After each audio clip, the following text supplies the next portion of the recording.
ನಮಸ್ಕಾರ ವೀಕ್ಷಕರೇ. ಸ್ವಂತ ಉದ್ಯಮವನ್ನ ಶುರು ಮಾಡಿದ ಲಿಂಗತ್ವ ಅಲ್ಪಸಂಖ್ಯಾತರು, ಇವರ ಕೈರುಚಿಗೆ ಸೋತ ಕರಾವಳಿ ಜನರು. ಇದೇ ಈ ಹೊತ್ತಿನ ವಿಶೇಷ ಆಸರೆ. ನಾನು ಆದಿತ್ಯ.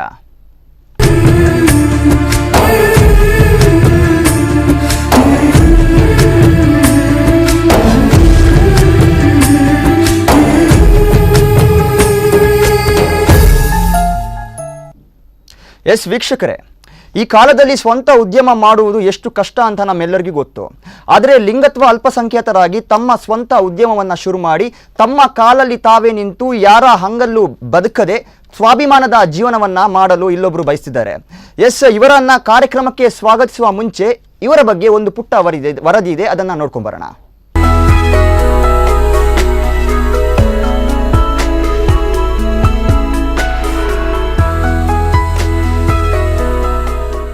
ಹೀಗೊಂದು ಪ್ರಯತ್ನ ರಾಜ್ಯದಲ್ಲೇ ಮೊದಲು. ಅದೇನು ಗೊತ್ತಾ?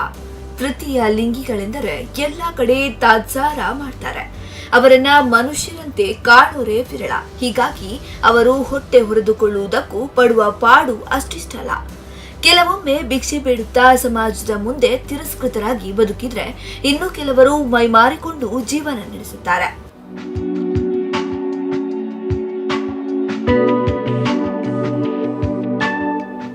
ಇಂಥವರಿಗೊಂದು ಸ್ವಾವಲಂಬಿ ಬದುಕು ಕೊಟ್ಟರೆ ಹೇಗೆ ಎಂದು ಯೋಚಿಸಿದವರು ಉಡುಪಿ ಜಿಲ್ಲಾಧಿಕಾರಿ ಪ್ರಿಯಾಂಕಾ ಮೇರಿ ಫ್ರಾನ್ಸಿಸ್. ಇದೀಗ ಉಡುಪಿಯ ಮಣಿಪಾಲದಲ್ಲಿ ತೃತೀಯ ಲಿಂಗಿಗಳಿಗೆಂದೇ ಕ್ಯಾಂಟೀನ್ ಒಂದನ್ನು ನಡೆಸಲು ಅನುಮತಿ ನೀಡಲಾಗಿದೆ. ನಗರದ ಟೈಗರ್ ಸರ್ಕಲ್ ಸಮೀಪ ಈ ಕ್ಯಾಂಟೀನ್ ಅನ್ನ ತೃತೀಯ ಲಿಂಗಿಗಳಾದ ಲಾವಣ್ಯ, ದೀಪಿಕಾ ಮತ್ತು ಸಂಜೀವ್ ಎಂಬುವರು ನಡೆಸುತ್ತಿದ್ದಾರೆ. ಕ್ಯಾಂಟೀನ್ನಲ್ಲಿ ಚಿಕನ್ ಮತ್ತು ಮೊಟ್ಟೆಯಿಂದ ಮಾಡಿದ ತಿನಿಸುಗಳಿವೆ. ಕಳೆದ 1 ತಿಂಗಳಿನಿಂದ ಈ ಕ್ಯಾಂಟೀನ್ ಕಾರ್ಯನಿರ್ವಹಿಸುತ್ತಿದ್ದು ಉತ್ತಮ ರೆಸ್ಪಾನ್ಸ್ ಸಿಗ್ತಾ ಇದೆ. ಕಳೆದ 15 ವರ್ಷದಿಂದ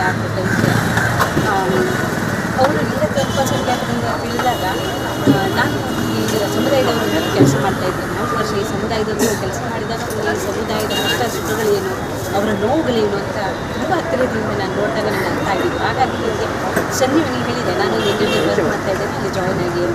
ಅಲ್ಲಿ ಜಾಯ್ನ್ ಆದಾಗಿಂದ ನಾನು ಸಂಜೀವನ ಒಂದು ಸ್ನೇಹ ಗೆಳೆತನ ಪ್ರಾರಂಭ ಆಯಿತು. ಹಾಗೆ ಸಂಜೀವನ ನೋಡ್ತಾ ಇದ್ದಾಗೆ ಅವನಿಗೆ ಹೇಳಿದರೆ ಏನಾದರೂ ಮಾಡಬೇಕು ಅನ್ನೋ ಒಂದು ಏನಂತ ಹೇಳಿದ್ರೆ, ಈ ಸಮುದಾಯ ಅಂದ ತಕ್ಷಣ ಒಂದೇ ಇಲ್ಲಿ ಭಿಕ್ಷೆ ಬೇಡೋದು ಅಥವಾ ಸರ್ವ್ ಮಾಡೋದು ಅದೇ ಅಂತ ಜನರ ತಲೆ ಒಳಗಿದೆ. ಅವನಿಗೆ ಸ್ವಾಭಿಮಾನ ಇದೆ. ಸ್ವಾಭಿಮಾನ ಲಿಂಗಕ್ಕೂ ಸಂಬಂಧ ಇಲ್ಲ, ಲಿಂಗಕ್ಕೂ ಗೊತ್ತಿಲ್ಲ ಅಂತ ಸ್ವಾಭಿಮಾನ ಎಲ್ರಿಗೂ ಒಂದು. ಅವನಿಗೆ ನಾನು ಭಿಕ್ಷೆ ಬೇಡಬಾರ್ದು, ಅವನಿಗೆ ಒಳಗೆ ಸ್ವಾಭಿಮಾನ ಕೇಳ್ತಾರೆ, ನಾನು ಭಿಕ್ಷೆ ಬೇಡಬೇಕು ಅನ್ನೋದು ಕೇಳ್ತೇನೆ, ಏನಾದರೂ ಮಾಡಬೇಕು ಅಂತ. ಆದರೆ ಒಂದು ಸ್ವಂತ ಎಂಜಾಯ್ ಮಾಡ್ಕೊಂಡಿದ್ದಾನೆ. ಅದಕ್ಕೆ ನಾನು ಸಹಕಾರ ಕೊಡ್ತಾ ಇದ್ದೀನಿ. ಅದ್ರ ಜೊತೆಗೆ ನಾನು ಏನಾದರೂ ಎಂಜಾಯ್ ಮಾಡಿದ್ರೆ ಸಾಕ, ಹಸಿವೆ ಅನ್ನೋದಾಗ್ತದಲ್ಲ, ಅದಕ್ಕೋಸ್ಕರ ಹಸಿವೆಗಾಗಿ ಏನಾದರೂ ಮಾಡಬೇಕಲ್ಲ ಅಂತ ಅವರ ಸರ್ಕಾರದ ಹೇಳಿ ನಾನು ಏನಾದರೂ ಸ್ವಂತ ಮಾಡಬೇಕು ಅಂತ ಬಿಡೋದೇ ದೇಸಿ ಅವರನ್ನು ನಾಗರಿಕ ಸಮಿತಿ ಅದನ್ನೇ ತಿಳ್ಕೊಂಡು ಅವರು ಸ್ವಂತವಾಗಿ ಒಂದು ಫ್ಯಾಷನ್ ಏನು ಮಾಡ್ಕೊಂಡಿದ್ದಾನೆ. ನಿಜವಾಗ್ಲೂ ಸಮುದಾಯಕ್ಕೂ ಮಾದರಿ, ಸಮಾಜಕ್ಕೂ ಮಾದರಿ. ಉಡುಪಿಯಲ್ಲಿ ಅನೇಕ ತೃತೀಯ ಲಿಂಗಿಗಳಿದ್ದಾರೆ. ಆದರೆ ಪ್ರಾರಂಭದಲ್ಲಿ ಈಗ 3 ಸ್ವಾವಲಂಬಿ ಜೀವನ ನಡೆಸಲು ಪ್ರೋತ್ಸಾಹ ನೀಡಿ ಮುಂದಿನ ದಿನಗಳಲ್ಲಿ ಇನ್ನಷ್ಟು ಜನರಿಗೆ ಇಂತಹದೇ ಪ್ರೋತ್ಸಾಹ ನೀಡುವ ಯೋಚನೆ ಇದೆ. ಈಗ ತೃತೀಯ ಲಿಂಗಿಗಳು ನಡೆಸುವ ಕ್ಯಾಂಟೀನ್ನಲ್ಲಿ ಚಿಕನ್ ಕಬಾಬ್, ಚಿಕನ್ ಬಿರಿಯಾನಿ, ಎಗ್ ಬಿರಿಯಾನಿ ಸಹಿತ ಹಲವು ಬಗೆಯ ತಿನಿಸುಗಳಿವೆ. ರೇಟ್ ಕೂಡ ರೀಸನೇಬಲ್. ಮಣಿಪಾಲ ಆಸುಪಾಸಿನ ಆಟೋ ಚಾಲಕರು, ಕಾರ್ಮಿಕರು ಮತ್ತು ಮಧ್ಯಮ ವರ್ಗದ ಮಂದಿಗೆ ಇಲ್ಲಿಗೆ ಬಂದು ತಿಂಡಿ ತಿಂದು ಹೋಗುವ ಮೂಲಕ ಇವರಿಗೆ ಪ್ರೋತ್ಸಾಹ ನೀಡುತ್ತಿದ್ದಾರೆ. ತೃತೀಯ ಲಿಂಗಿಗಳ ಬಗ್ಗೆ ಸಾಕಷ್ಟು ವರ್ಷಗಳಿಂದ ಅಧ್ಯಯನ ಮಾಡುತ್ತಾ ಅವರಿಗೆ ಮಾರ್ಗದರ್ಶನಗಳನ್ನು ನೀಡುತ್ತಿರುವ ಜಯಶ್ರೀ ಭಟ್ ಇದರ ಹಿಂದಿನ ರೂವಾರಿಯಾಗಿದ್ದಾರೆ. ಉಡುಪಿ ಜಿಲ್ಲೆಯಲ್ಲಿ ಲಿಂಗತ್ವ ಅಲ್ಪಸಂಖ್ಯಾತರಾಗಿ ನಾವು ಜೀವನ ಮಾಡ್ತಿರುವಂಥ ಸುಮಾರು 1,000 ಜನ ಇದ್ದಾರೆ. ಅದರಲ್ಲೂ ಸಹ ಒಂದು 300 ಜನ ಇವತ್ತು ತನ್ನನ್ನು ತಾನು ಗುರುತಿಸಿಕೊಂಡಂಥ ಜಿಲ್ಲೆ. ಪ್ರಥಮವಾಗಿ ಒಂದು ಸಂಜೀವ, ಒಂದು ಟ್ರಾನ್ಸ್ಜೆಂಡರ್ ಆಗಿ ನಾನೊಂದು ಇವತ್ತು ಒಂದು ಫಾಸ್ಟ್ ಫುಡ್ ಮಾಡಿಕೊಂಡು ಜೀವನ ನಡೆಸ್ತಿದ್ದೇನೆ. ನಮಗೆ ಇಡೀ ಸಮಾಜ, ಇಡೀ ವಿಶ್ವವೇ ಹೇಳಿದ್ದು ಒಂದೇ ಮಾರ್ಗ, ಇವರು ಭಿಕ್ಷಾಟನೆಗೆ ಸೀಮಿತರು ಮತ್ತು ಇವರು ಲೈಂಗಿಕ ವೃತ್ತಿಗೆ ಸೀಮಿತರು ಅಂತ ಹೇಳಿ ನಮ್ಮನ್ನು ಒಂಥರ ಹಿಂದುಳಿದ ರೀತಿಯಲ್ಲಿ ನೋಡಿದ್ದಾರೆ. ಅದನ್ನು ಇವತ್ತು ಹೋಗಲಾಡಿಸಬೇಕು, ನಾವು ಸಹ ಬದುಕಬೇಕು, ನಾವೆಲ್ಲರ ಜೊತೆಯಲ್ಲಿ ಬೆರೀಬೇಕು ಅನ್ನೋ ಒಂದು ಛಲದಿಂದ ಇವತ್ತು ನಾನೊಂದು ಆಸರೆ ಒಂದು ಫಾಸ್ಟ್ ಫುಡ್ ಅಂತ ಓಪನ್ ಮಾಡಿದ್ದೇನೆ. ಆ ಫಾಸ್ಟ್ ಫುಡ್ ಓಪನ್ ಮಾಡುವಾಗ ತುಂಬಾ ಸಮಸ್ಯೆನೂ ಬಂದಿದೆ. ಆದರೆ ಒಳ್ಳೆಯ ಅಧಿಕಾರಿ ಇರೋದ್ರಿಂದ ಇವತ್ತು ಜಿಲ್ಲಾಧಿಕಾರಿ ಆಗಿರ್ಬೋದು, ನಗರಸಭೆಯವರಾಗಿರ್ಬೋದು ನಮಗೆಲ್ಲ ಸಪೋರ್ಟ್ ಕೊಟ್ಟಿದ್ದಾರೆ, ಮಾಡಬಹುದು ಅಂತ. ಇದೊಂದು ಮಾದರಿ ಆಗ್ತಾಯಿದೆ ಇಡೀ ಕರ್ನಾಟಕದಲ್ಲಿ, ಒಂದು ಮಾದರಿ. ಆದರೂ ಈ ಆಸುಪಾಸಿನಲ್ಲಂತ ಇಡೀ ಮಣಿಪಾಲದಲ್ಲಿರುವಂಥ ಟೈಗರ್ ಸರ್ಕಲ್ ಇರುವಂಥ ರಿಕ್ಷಾದವರಾಗಿರ್ಬೋದು, ಮತ್ತು ಟ್ಯಾಕ್ಸಿ ಸ್ಟ್ಯಾಂಡ್ ಅವರು ತುಂಬಾ ಸಪೋರ್ಟ್ ಮಾಡಿದ್ದಾರೆ. ಅಂದರೆ ಅವರು ಒಂದು ಬೆಂಬಲ ಅವರಿಂದ ನಾವು ಇವತ್ತು ಬದುಕಲಿಕ್ಕೆ ಆಗ್ತಿದೆ. ಇದೊಂದು ಒಂದು ಇಡೀ ಜಿಲ್ಲೆಗೆ ರಾಜ್ಯಕ್ಕೆ ಒಂದು ಮಾದರಿ ಅಂತ ಆಗ್ತಾ ಇದೆ. ಮಣಿಪಾಲ ವಿದ್ಯಾನಗರಿಯೂ ಹೌದು. ಈ ಕ್ಯಾಂಟೀನ್ನಲ್ಲಿ ಗುಣಮಟ್ಟದ ಮತ್ತು ರುಚಿಯಾದ ತಿಂಡಿ ತಿನಿಸುಗಳನ್ನ ಮಾಡಿದ್ರೆ ಮುಂದಿನ ದಿನಗಳಲ್ಲಿ ವಿದ್ಯಾರ್ಥಿಗಳನ್ನ ಗಮನ ಸೆಳೆಯಬಹುದು. ಒಟ್ಟಾರೆ ಉಡುಪಿ ಜಿಲ್ಲಾಡಳಿತ ಮತ್ತು ಸಾಮಾಜಿಕ ಕಾರ್ಯಕರ್ತರು ಪ್ರಾರಂಭದ ಒಂದು ಹೆಜ್ಜೆಯನ್ನ ಇಟ್ಟಿದ್ದಾರೆ. ಇದು ಸಣ್ಣ ಹೆಜ್ಜೆ ಎನಿಸಿದ್ರು ಹಿಂದಿನ ಧ್ಯೇಯೋದ್ದೇಶ ಮಾತ್ರ ತುಂಬಾ ದೊಡ್ಡದು. ಇದು ಉಡುಪಿಯಲ್ಲಿ ಯಶಸ್ವಿಯಾಗಿ ರಾಜ್ಯದ ಇತರೆಡೆಗಳಿಗೂ ವಿಸ್ತರಿಸಲಿ ಎಂದು ಹಾರೈಸೋಣ. ದಿವಾಕರ್ ಹಿರಿಯಡ್ಕ, ಸ್ಪಂದನ ನ್ಯೂಸ್, ಮಣಿಪಾಲ. ಎಸ್ ವೀಕ್ಷಕರೇ, ನಮ್ಮ ಈ ಕಾರ್ಯಕ್ರಮಕ್ಕೆ ಅತಿಥಿಗಳಾಗಿ ನಮ್ಮೊಂದಿಗೆ ಸಂಜೀವ್ ವಂಸೆ ಇವರಿದ್ದಾರೆ. ಇವರು ಒಂದು ಆಸರೆ ಟ್ರಸ್ಟ್ನ ಒಬ್ಬ ಮುಖ್ಯಸ್ಥ. ಇವರನ್ನು ಈ ಕಾರ್ಯಕ್ರಮಕ್ಕೆ ಸ್ವಾಗತಿಸೋಣ. ಸಂಜೀವ್ ವಂಸೆ ಅವರೇ, ನಿಮಗೆ ಈ ಕಾರ್ಯಕ್ರಮಕ್ಕೆ ಸ್ವಾಗತ. ಹಾಗೂ ಇನ್ನೊಬ್ಬರು ಅಶ್ವಿಜ್ ಅವರು ಕೂಡ ನಮ್ಮೊಂದಿಗಿದ್ದಾರೆ. ಅವರನ್ನು ಕೂಡ ಈ ಕಾರ್ಯಕ್ರಮಕ್ಕೆ ಸ್ವಾಗತಿಸೋಣ. ಇನ್ನೊಬ್ಬರು ಮನಃಶಾಸ್ತ್ರ ತಜ್ಞೆ ಜಯಶ್ರೀ ಭಟ್ ಅವರು ನಮ್ಮೊಂದಿಗಿದ್ದಾರೆ. ಅವರನ್ನು ಕೂಡ ಈ ಕಾರ್ಯಕ್ರಮಕ್ಕೆ ಸ್ವಾಗತಿಸೋಣ. ನಮಸ್ತೆ ಮೇಡಮ್. ಎಸ್, ಮೊದಲನೇದಾಗಿ ಸಂಜೀವ ವಂಸೆ ಅವರೇ, ಈ ಒಂದು ಕಾನ್ಸೆಪ್ಟ್ ಹೇಗೆ ಉಟ್ಕೊಳ್ತು? ನಾನೊಬ್ಬ ಒಂದು ಫಾಸ್ಟ್ ಫುಡ್ಡನ್ನು ಮಾಡಬೇಕು, ಸ್ವಂತ ಉದ್ಯಮವನ್ನು ಮಾಡಬೇಕು ಅನ್ನೋ ಒಂದು ಕಾನ್ಸೆಪ್ಟ್ ಯಾವ ರೀತಿ ಉಟ್ಕೊಳ್ತು? ಸುಮಾರು ಒಂದು 2 ವರ್ಷದಿಂದ ನಾವು ನನ್ನದು ಚಿಕ್ಕದಿಂದಲೇ ನಾನು ಒಂದು ಹೋಟೆಲಲ್ಲೇ ಕೆಲಸ ಮಾಡಿದ್ರಿಂದ ನಾನು ಎಷ್ಟು ವಿದ್ಯಾಭ್ಯಾಸ ಕಲಿತಿಲ್ಲ. ಇದನ್ನು ಕಲ್ತಿರೋದ್ರಿಂದ ನಾನು ಇದನ್ನೇ ಮಾಡಬೇಕು ಅಂತಿದ್ದು ಒಂದು. ಮತ್ತು ಇದು ಮಾಡ್ಲಿಕ್ಕೆ ಆಗ್ತದೋ ಇಲ್ವೋ ಅಂತ ಭಯನೂ ಒಂದು ಕಡೆ ಇತ್ತೆ. ಜೊತೆಯಲ್ಲಿ ಆ ಥರ ಸಪೋರ್ಟ್ ಮಾಡಿದವರು ನಮ್ಗೆ ಯಾರಿದ್ದಿಲ್ಲ. ಸುಮಾರು 2 ವರ್ಷದ ಹಿಂದೆ ನಾನು ಅಧಿಕಾರಿಗಳಿಗಾಗಿರ್ಬೋದು, ರಾಜಕೀಯ ವ್ಯಕ್ತಿಗಳಿಗಾಗಿರ್ಬೋದು ನಾನೊಂದು ಮನವಿ ಕೊಟ್ಟೆ. ನನಗೊಂದು ಉದ್ಯೋಗ ಮಾಡಬೇಕು, ಮಹಿಳಾ ಮತ್ತು ಮಕ್ಕಳ ಕಲ್ಯಾಣ ಇಲಾಖೆಯಿಂದ ಮಾಡಿ ಅಂತ ಹೇಳ್ತಾ ಇದ್ರು, ಬಿಟ್ಟಿದೆ ಪ್ಲೇಸ್ ಕೊಡ್ತಾ ಇಲ್ಲ, ಒಂದಿದಿಲ್ಲ, ಬರೀ ಒಂದು ಮಾಡಿ ಅಂತ ಹೇಳ್ತಾರೆ. ಅದು ಎಲ್ಲಿ ಪ್ಲೇಸ್ ಬೇಕಂತ ನಾನು ಫಸ್ಟ್ ಕುಂದಾಪುರ ಪುರಸಭೆಗೆ ಒಂದು ಅರ್ಜಿ ಕೊಟ್ಟೆ, ಕೊಡಬೇಕು ನನಗೆ ಕುಂದಾಪುರದ. ನಾನು ಮೂಲತಃ ನಾನು ಕುಂದಾಪುರದ ತಾಲೂಕಿನವನಾಗಿರೋದ್ರಿಂದ ಅಲ್ಲಿ ನನಗೆ ತಿರಸ್ಕಾರ ಮಾಡಿದರು. ನಿಮಗೆ ಕೊಡಲಿಕ್ಕೆ ಆಗೋದಿಲ್ಲ ನಿಮ್ಮಂಥವ್ರಿಗೆ ಅಂದಾಗ ತುಂಬ ಬೇಜಾರಾಯಿತು. ಆ ಬೇಜಾರು ಜೊತೆಯಲ್ಲಿ ನಾನು ರಾಜ್ಯ ಮಟ್ಟದಲ್ಲಿ ವರ್ಕ್ ಮಾಡ್ತಿದ್ದೆ, ರಾಜ್ಯ ಹಾಗೂ ರಾಷ್ಟ್ರೀಯ ಮಟ್ಟದಲ್ಲಿ ಈ ಸಮುದಾಯದ ಪರವಾಗಿ ಹೋರಾಟ ಮಾಡೋದ್ರಿಂದ ಸೊ ನನಗೆ ಈ ಥರ ಸಮಸ್ಯೆ ಕೊಡ್ತಾ ಇದ್ದಾರೆ ಅಂತಾದಮೇಲೆ ಜನಸಾಮಾನ್ಯ ನಮ್ಮಲ್ಲಿರುವಂಥ ಎಷ್ಟೋ ಜನ ಹಿಂದುಳಿದಲ್ಲಿ ವರ್ಗದಲ್ಲಿ ಇದ್ದವರು ಅವ್ರಿಗೆ ಎಷ್ಟು ಆಗ್ಬೋದು ಅಂತ ನಾನು ಛಲವಾಗಿ ತಗೊಂಡಿದ್ದೆ. ಬಿಡಲಿಲ್ಲ, ಹಠ ಹಿಡಿದೆ. ಜಿಲ್ಲಾಧಿಕಾರಿ, ಸಚಿವರು, ಬೇರೆ ಬೇರೆ ಅಧಿಕಾರಿ ಗೊತ್ತೇ ಯಾಕೆ ಕೊಡ್ತಾ ಇಲ್ಲ ನನಗೆ ಬದುಕಲಿಕ್ಕೆ ಅವಕಾಶ ಮಾಡಿಕೊಡಿ. ಇಲ್ಲ ಅಂತ ಹೇಳಿದರೆ ನಾನು 2 ಮಾರ್ಗ ಅದನ್ನು ಅನುಸರಿಸಬೇಕಾಗುತ್ತೆ. ಮನಸ್ಸು ಒಪ್ಪುವುದಿಲ್ಲ. ಇವತ್ತು ನೀವೇ ನಮ್ಮನ್ನು ತಳ್ತಾ ಇದ್ದೀರಾ ಅನ್ನುವ ರೀತಿಯಲ್ಲಿ ನಂಗೆ ಅನಿಸಿತು. ಜೊತೆಯಲ್ಲಿ ನನಗೆ ಒಂದು ಜಿಲ್ಲಾ ರಾಜ್ಯೋತ್ಸವ ಪ್ರಶಸ್ತಿ ಕೊಟ್ಟಿದ್ದಾರೆ. ಆ ಕೊಟ್ಟಿದ್ದಕ್ಕಾದ್ರೂ ನನಗೊಂದು ಬೆಲೆ ಬೇಕಲ್ವಾ, ನಾನು ತಗೊಂಡದಕ್ಕಾದ್ರೂ ಏನಾದರೂ ಒಂದು ಸಾಧನೆ ಮಾಡಬೇಕು ಅಂತ ಒಂಥರ ಆ ಪ್ರಶಸ್ತಿ ನನಗೆ ಹಿಂಸೆ ಕೊಟ್ಟು. ಒಂದು ಕಡೆಯಿಂದ ನನಗೆ ಬದುಕಬೇಕಂತ ಇತ್ತು. ಕುಟುಂಬ ಕಷ್ಟ, ಅಣ್ಣ ಒಂದು 10 ವರ್ಷದಿಂದ ನನ್ನ ಅಣ್ಣ ನನ್ನನ್ನು ಸಾಕಿದವನು ಇವತ್ತು ಹಾಸಿಗೆಯಲ್ಲಿದ್ದಾನೆ. ಇದೆಲ್ಲ ನೋಡುವಾಗ ನನಗೆ ಏನಾದರೂ ಮಾಡಬೇಕಂತ ಹಠ ಇಟ್ಕೊಂಡೆ. ಇದನ್ನು ಕೇಳಿದೆ. ಆಮೇಲೆ ಬಂದಂಥ ಇವತ್ತಿನ ಜಿಲ್ಲಾಧಿಕಾರಿಯವರು ತುಂಬ ಯೋಚನೆ ಮಾಡಿದರು.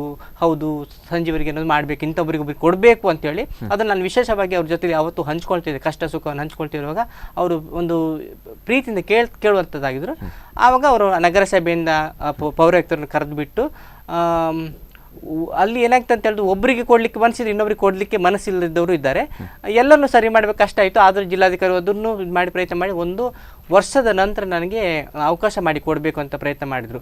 ಆಗ ನನಗೆ ಖುಷಿ ಆಯಿತು. ಆದರೂ ಕೊಟ್ಟಂಥ ಪ್ಲೇಸು ನಗರಸಭೆಯಿಂದ ಹಿಂದಿನ ಒಬ್ಬರು ಪೌರಾಯುಕ್ತರು ತುಂಬ ಜನಸಾಮಾನ್ಯರು ಬರದಿಂದ ಜಾಗದಲ್ಲಿ ನೀನು ಮಾಡಬೇಕು ಅಂತ ನನಗೆ ಪರ್ಮಿಷನ್ ಕೊಟ್ಟರೆ ಒಂದು ಖುಷಿಯಿಂದ ಅದು ಎಲ್ಲಿ ಕೊಟ್ರಂತ ನಾನು ನೋಡಲಿಲ್ಲ. ಯಾಕಂದ್ರೆ ನಾನು ಅಷ್ಟೊಂದು ಇದು ಮಾಡಲಿಲ್ಲ, ಯೋಚನೆ ಮಾಡಿದೆ. ಬೇರೊಬ್ಬರಿಗೆ ಒಂದು ಪರ್ಮಿಷನ್ ತಗೊಂಡು ತೋರಿಸಿದಾಗ ಅಲ್ಲಿ ಗೊತ್ತಾಯಿತು ಇದು ಜನಸಾಮಾನ್ಯ ಇಲ್ಲದಲ್ಲಿ ಕೊಡ್ತಾ ಇದ್ದಾರೆ ಅಂತ. ನಾನು ಹೋಗಿ ಮತ್ತೆ ಪ್ರಶ್ನೆ ಹಾಕಿದೆ, ನೀವು ಏನು ನಮಗೆ ಕಾಟಾಚಾರಕ್ಕೆ ಕೊಡ್ತಾ ಇದ್ದೀರಾ, ಬದುಕಲಿಕ್ಕೆ ಅಂತ ಕೊಡ್ತಾ ಇದ್ದೀರಾ, ಏನಕ್ಕಂತ ಕೊಡ್ತಾ ಇದ್ದೀರಾ? ಇದು ಸರಿಯಾಗಿ ನನಗಿಂತ ಪ್ಲೇಸ್ ನೀವು ಕೊಟ್ಟಿದ್ರು ನನಗೆ ಅದು ಪ್ರಯೋಜನ ಇಲ್ಲ. ನಾನು ಮಾಡಿದ ಮೇಲೆ ಒಂದು ಪ್ರಯೋಜನ ಆಗುವಂಥದ್ದು ಪ್ಲೇಸ್ ಕೊಡಿ ಅಂದಾಗ ಅದನ್ನು ಕೇಳಿ ಮತ್ತೆ ಪುನಃ ನಾನು ಜಿಲ್ಲಾಧಿಕಾರಿ ಹತ್ರ ಒಂದು ವಿಷಯ ಹೇಳ್ಕೊಂಡಾಗ ಮತ್ತೆ ಪುನಃ ಕರೆದು ಬಿಟ್ಟು ಅವ್ರು ಚೇಂಜಸ್ ಮಾಡಿ ನನಗೆ ಈ ಒಂದು ಪಾಸ್ಪೋರ್ಟ್ ಮಾಡಲಿಕ್ಕೆ ಒಂದು ಅವಕಾಶ ಮಾಡಿಕೊಟ್ರು. ಅವಕಾಶ ಮಾಡಿಕೊಟ್ಟಾಗ ನನಗೆ ತುಂಬ ಸ್ವಲ್ಪ ಮುಜುಗರವಿತ್ತು, ಏನು ಮಾಡ್ತಾರೋ ಅಂತೇಳಿ. ಆ ಟೈಮಲ್ಲಿ ನನ್ನ ಹತ್ರ ಏನೂ ಹಣ ಇದ್ದಿಲ್ಲ, ತುಂಬ ಕಷ್ಟದಲ್ಲಿ ಇರೋದ್ರಿಂದ ಹಣ ಇದ್ದಿಲ್ಲ. ನಾನು ಮಹಿಳಾ ಮತ್ತು ಮಕ್ಕಳ ಇಲಾಖೆ ಒಂದು 20,000 ನಂಗೆ ಸಹಾಯಧನ ಕೊಟ್ಟಿದ್ದಾರೆ. ಆಮೇಲೆ ನಾನು ಸಿಂಡ್ ಬ್ಯಾಂಕಿನ ಅವರ ಜೊತೆಲಿ ಒಂದು ಮೀಟಿಂಗ್ ಆದಾಗ ಅವ್ರು ಹೇಳಿದ್ರು ನಾನು 1 ಲಕ್ಷ ರೂಪಾಯಿಗೆ ಲೋನ್ ಕೊಡಿಸ್ತೇನೆ ಅಂತ ಹೇಳಿದ್ರು. ಆ ಲೋನ್ ಕೊಡಿಸ್ತೇನೆ ಅಂತ ಹೇಳಿದಾಗ ತುಂಬ ಖುಷಿ ಆಯಿತು. 1 ಲಕ್ಷ ಅವ್ರು ಲೋನ್ ಕೊಟ್ಟರು. ಆ 1 ಲಕ್ಷ ಮತ್ತು 20,000 ಸೇರಿಸಿ ನಾನು 1,30,000 ತನಕ ನನಗೆ ಖರ್ಚು ಬಂತು. ನನ್ನ ಗಾಡಿಗೆ ಮೆಟೀರಿಯಲ್ ತಗೊಳ್ಳಿಕ್ಕೆಲ್ಲ ಖರ್ಚು ಬಂತು. ಅದನ್ನು ತಗೊಂಡು ನಾನು ಶುರು ಮಾಡಿದೆ. ಶುರು ಮಾಡುವಾಗ ಏನು ಮಾಡಿದ್ದು, ನಾನು ಮಾಡಿದ್ದು ಆ ಗಾಡಿ ತಯಾರು ಮಾಡಿದ್ದು ನಾನು ಹಿರಿಯಡಕದಿಂದ. ಅಲ್ಲಿಂದ ತರುವಾಗ ರಾತ್ರಿ ತರುವಾಗ ನನಗೊಂದು 10 ಜನ ನನಗೆ ಸಪೋರ್ಟ್ ಮಾಡಿದರು. 1 ರೂಪಾಯಿ ತಗೊಳ್ಳಿಲ್ಲ, ನಿಮಗೆ ಸಪೋರ್ಟ್ ಮಾಡ್ತೀವಿ ಅಂತೇಳಿ ನಾನು ತಗೊಂಡು ಬಂದು ಇಟ್ಟಿವಿ. ಬೆಳಿಗ್ಗೆ ಕೆಲವರಿಗೆಲ್ಲ ಡೌಟ್, ಇದೇನಪ್ಪ ರಾತ್ರಿ ಇದ್ದರೆ ಬೆಳಗ್ಗೆ ಬಂದಾಯಿತು ಏನು ಗಾಡಿ ಅಂತ. ಅಲ್ಲಿ ಕೆಲವ್ರದ್ದೆಲ್ಲ ಒಂದು ಸ್ವಲ್ಪ ಸಮಸ್ಯೆಗಳ ಕಾಳಿ ಶುರುವಾಯಿತು. ಆದರೆ ಒಂದು ಯೋಚನೆ ಮಾಡಿದ್ರೆ ಏನಂದರೆ, ಆಗ ನನಗೆ ಮಾಡಿದಂಥ ಸಹಕಾರ ಮೀಡಿಯಾದವರು ಮತ್ತು ಮಾಧ್ಯಮದವರು. ಇದು ಒಂದು ಲಿಂಗತ್ವ ಅಲ್ಪಸಂಖ್ಯಾತರಿಗೆ ವಿಶೇಷವಾಗಿ ಜಿಲ್ಲಾಧಿಕಾರಿಗಳು ಕೊಟ್ಟಿದ್ದು ಅನ್ನೋ ಒಂದು ಇದರಿಂದ ನನಗೆ ಯಾರು ಅಷ್ಟೊಂದು ಏನು ತೊಂದರೆ ಕೊಡಲಿಕ್ಕೆ ಬರಲಿಲ್ಲ. ಸಣ್ಣ ಪುಟ್ಟ ಸಮಸ್ಯೆಗಳಾಗಿದೆ, ಅದು ಸಹಜ ಮನಸ್ಸರಲ್ಲಿ ಇರುವಂಥದ್ದೇ. ಅದು ನಾನೇನು ದೊಡ್ಡದಾಗಿ ತಗೊಳ್ಳಿಲ್ಲ. ಇವತ್ತು ಚೆನ್ನಾಗಿ ಒಂದು ಸಪೋರ್ಟ್ ಮಾಡಿದ್ದಾರೆ. ಈ ಸಪೋರ್ಟಿಂದ ನನಗೇನಾಯ್ತು ಅಂದರೆ, ನಾನು ಕ್ಯಾಂಟೀನ್ ಮಾಡಿದ್ದೇನೋ ಇಲ್ಲ ನನಗೆ ಚಿನ್ನದ ಅಂಗಡಿ ಮಾಡಿದೇನೋ ಅಂತ ಖುಷಿ. ಯಾಕಂತ ಹೇಳಿದರೆ ಅಷ್ಟು ಪ್ರಚಾರ ಹೋಗಿಬಿಡ್ತು, ಅಷ್ಟು ಒಂದು ಖುಷಿ ಆಯಿತು. ಮತ್ತು ಬೇರೆ ಬೇರೆ ಸಮುದಾಯದವರು ಮತ್ತು ನಮ್ಮ ಸಮುದಾಯದವರು, ಬೇರೆ ಬೇರೆ ಜಿಲ್ಲೆ ರಾಜ್ಯದವರು ಫೋನ್ ಮಾಡಿ ಕೇಳ್ತಾಯಿದ್ರು, ನೀವು ಹೇಗೆ ಮಾಡಿದ್ದೀರಾ, ನಮ್ಮವರಿಗೂ ಸಹ ಇದೊಂದು ಮಾದರಿ ಆಗಬೇಕು, ತುಂಬ ಖುಷಿ ಆಯಿತು, ಥ್ಯಾಂಕ್ಸ್ ಹೇಳ್ತಾ ಇದ್ದಾರೆ. ನನಗೆ ಅಷ್ಟು ಫೋನ್ ಮೇಲೆ ಫೋನ್ ಬರ್ತಾ ಇರೋದ್ರಿಂದ ನಮ್ಮ ಜಿಲ್ಲೆಗೂ ನೀವು ಬರಬೇಕು, ನಮ್ಮ ಜಿಲ್ಲಾಧಿಕಾರಿಯವ್ರ ಜೊತೆ ಚರ್ಚೆ ಮಾಡಬೇಕು, ನಮಗೊಂದು ಉದ್ಯೋಗ ಅವಕಾಶ ಮಾಡಿಕೊಡಿ ಅಂತ ಹೇಳುವಾಗ ಆಗ ನನಗನ್ಸಿತ್ತು, ಏನೋ ನಾನು ಯೋಚನೆ ಮಾಡಿದೆ, ಇಷ್ಟೊಂದು ಬದಲಾವಣೆ ಆಗ್ತಾ ಇದೆಯಲ್ಲ, ಅದಕ್ಕೂ ನನಗೆ ನಾನು ಧನ್ಯ ಅಂತ ಹೇಳಲಿಕ್ಕೆ ಇಷ್ಟಪಡ್ತೇನೆ. ಹೇಗೆ ನಡೀತಾ ಇದೆ ಈಗ ನಿಮ್ಮ ವ್ಯಾಪಾರ ಎಲ್ಲ? ಯಾವ ರೀತಿಯ ಪ್ರತಿಕ್ರಿಯೆ ಜನಗಳು ಕೊಡ್ತಿದ್ದಾರೆ ನಿಮಗೆ? ಜನ ಒಂದು ನಮ್ಮದು ಫುಡ್ಡಿನ ಮೇಲೆ ಡಿಪೆಂಡೆಂಟ್ ಆಗ್ತದೆ. ಒಂದು ಕಮ್ಮಿಯಲ್ಲಿ ಕೊಟ್ಟಿದ್ರೆ ಜನ ಬರ್ತಾರೆ. ನಾವು ಹೆಚ್ಚು ದೊಡ್ಡ ವ್ಯಕ್ತಿಗಳನ್ನು ಏನು ಇದು ಮಾಡಿಲ್ಲ. ಆಸುಪಾಸಲ್ಲಿರುವಂಥ ಕಷ್ಟದಲ್ಲಿ ಇರುವಂಥವ್ರು ಸಹ ಬಂದು ಚೀಪ್ ಆ್ಯಂಡ್ ಬೆಸ್ಟ್ ನಮ್ಮದು ಫುಡ್ ಇದೆ. ಬೆಳಗ್ಗೆ ನಾವು ಇಡ್ಲಿ ಮಾಡ್ತಾ ಇದ್ದೀವಿ, ಪೂರಿ ಮಾಡ್ತಾಯಿದ್ವಿ, ಬನಸು ಮಾಡ್ತಾಯಿದ್ದೀವಿ, ಪಲಾವ್ ಮತ್ತು ಚಿತ್ರಾನ್ನ. ಮಧ್ಯಾಹ್ನ ಮೇಲೆ ನಾನು ಎಗ್ ಫ್ರೈಡ್ ರೈಸು, ಬಿರಿಯಾನಿ ಮತ್ತು ಕಬಾಬು ಇವೆಲ್ಲ ಮಾಡ್ಕೊಂಡು ಹೋಗ್ತಾಯಿತ್ತು ಮಧ್ಯಾಹ್ನದಲ್ಲಿ. ಮತ್ತು ಸಂಜೆ ಮೇಲೆ ಒಂದು ಮೆಣಸಿನ್ಕಾಯಿ ಬೋಂಡ, ಎಗ್ ಬೋಂಡ, ಆಲೂ ಬೋಂಡ ಇವೆಲ್ಲ ಮಾಡ್ಕೊಂಡು ಹೋಗ್ತೀವಿ. ಸಂಜೆ ಮೇಲೆ ಪುನಃ ಫ್ರೈಡ್ ರೈಸು, ನೂಡಲ್ಸ್ ಇವತ್ತು ಮಾಡ್ಕೊಂಡು ಹೋಗ್ತೀವಿ. ಅದರಲ್ಲಿ ನಾನು 3 ಜನರನ್ನು ನಾನು ಕೆಲಸಕ್ಕಂತ ಇಟ್ಕೊಂಡಿದ್ದೀನಿ.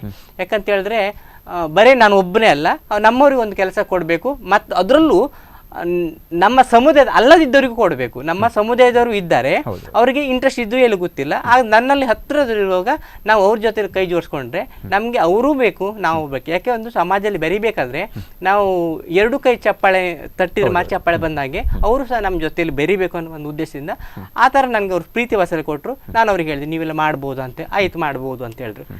ಆವಾಗ ಅವ್ರು ನನ್ನ ಜೊತೆ 3 ಜನ ಸೇರಿಕೊಂಡು ಇವತ್ತು ಒಂದು ರೀತಿಯಲ್ಲಿ ನಡೀತಾ ಇದೆ. ಅದು ನಡೀತಿರೋಲ್ಲ. ಸ್ಟಾರ್ಟಿಂಗ್ ತುಂಬಾ ಖುಷಿ ಆಯಿತು, ಎಲ್ಲರೂ ಬೇಡಿಕೆ ತುಂಬ ಬಂತು, ಒಳ್ಳೆ ರೀತಿಯಲ್ಲಿ ಆಯಿತು. ಈಗ ಹಾಗೆ ನಂದು ಒಂದು 2 ತಿಂಗಳು ಆಗ್ತಾ ಇದೆ. ಒಂದು ಬೇಸರ ಅಂತ ಹೇಳಿದ್ರೆ, ಯಾರು ಹೇಳ್ತಾ ಇದ್ರು, ನಿಮ್ಮ ಕರಾವಳಿ ಬೈಪಾಸಿಂದ ಶಿವಮೊಗ್ಗ ತನಕ ರೋಡ್ ಅಗಲ ಆಗ್ತಾ ಇದೆ, ಸ್ವಲ್ಪ ಅಲ್ಲಿ ಏನಾದರೂ ಅಗಲ ಆಗ್ಬಹುದು ಅಂತ ಹೇಳಿದಾಗ ನಮ್ದು ಏನಾದರೂ ಸಮಸ್ಯೆ ಆಗುತ್ತಂತ ಗೊತ್ತಿಲ್ಲ. ಆಗದಿಲ್ಲದಿದ್ರು ಸಹ ನನಗೆ ಜಿಲ್ಲಾಧಿಕಾರಿಯವ್ರ ಮತ್ತು ಇಲ್ಲಿಯ ಅಧಿಕಾರಿ ಮೇಲೆ ಭರವಸೆ ಇದೆ, ಒಳ್ಳೆ ಉತ್ತಮ ಪ್ಲೇಸ್ ಕೊಡ್ಬೋದು ಅಂತ.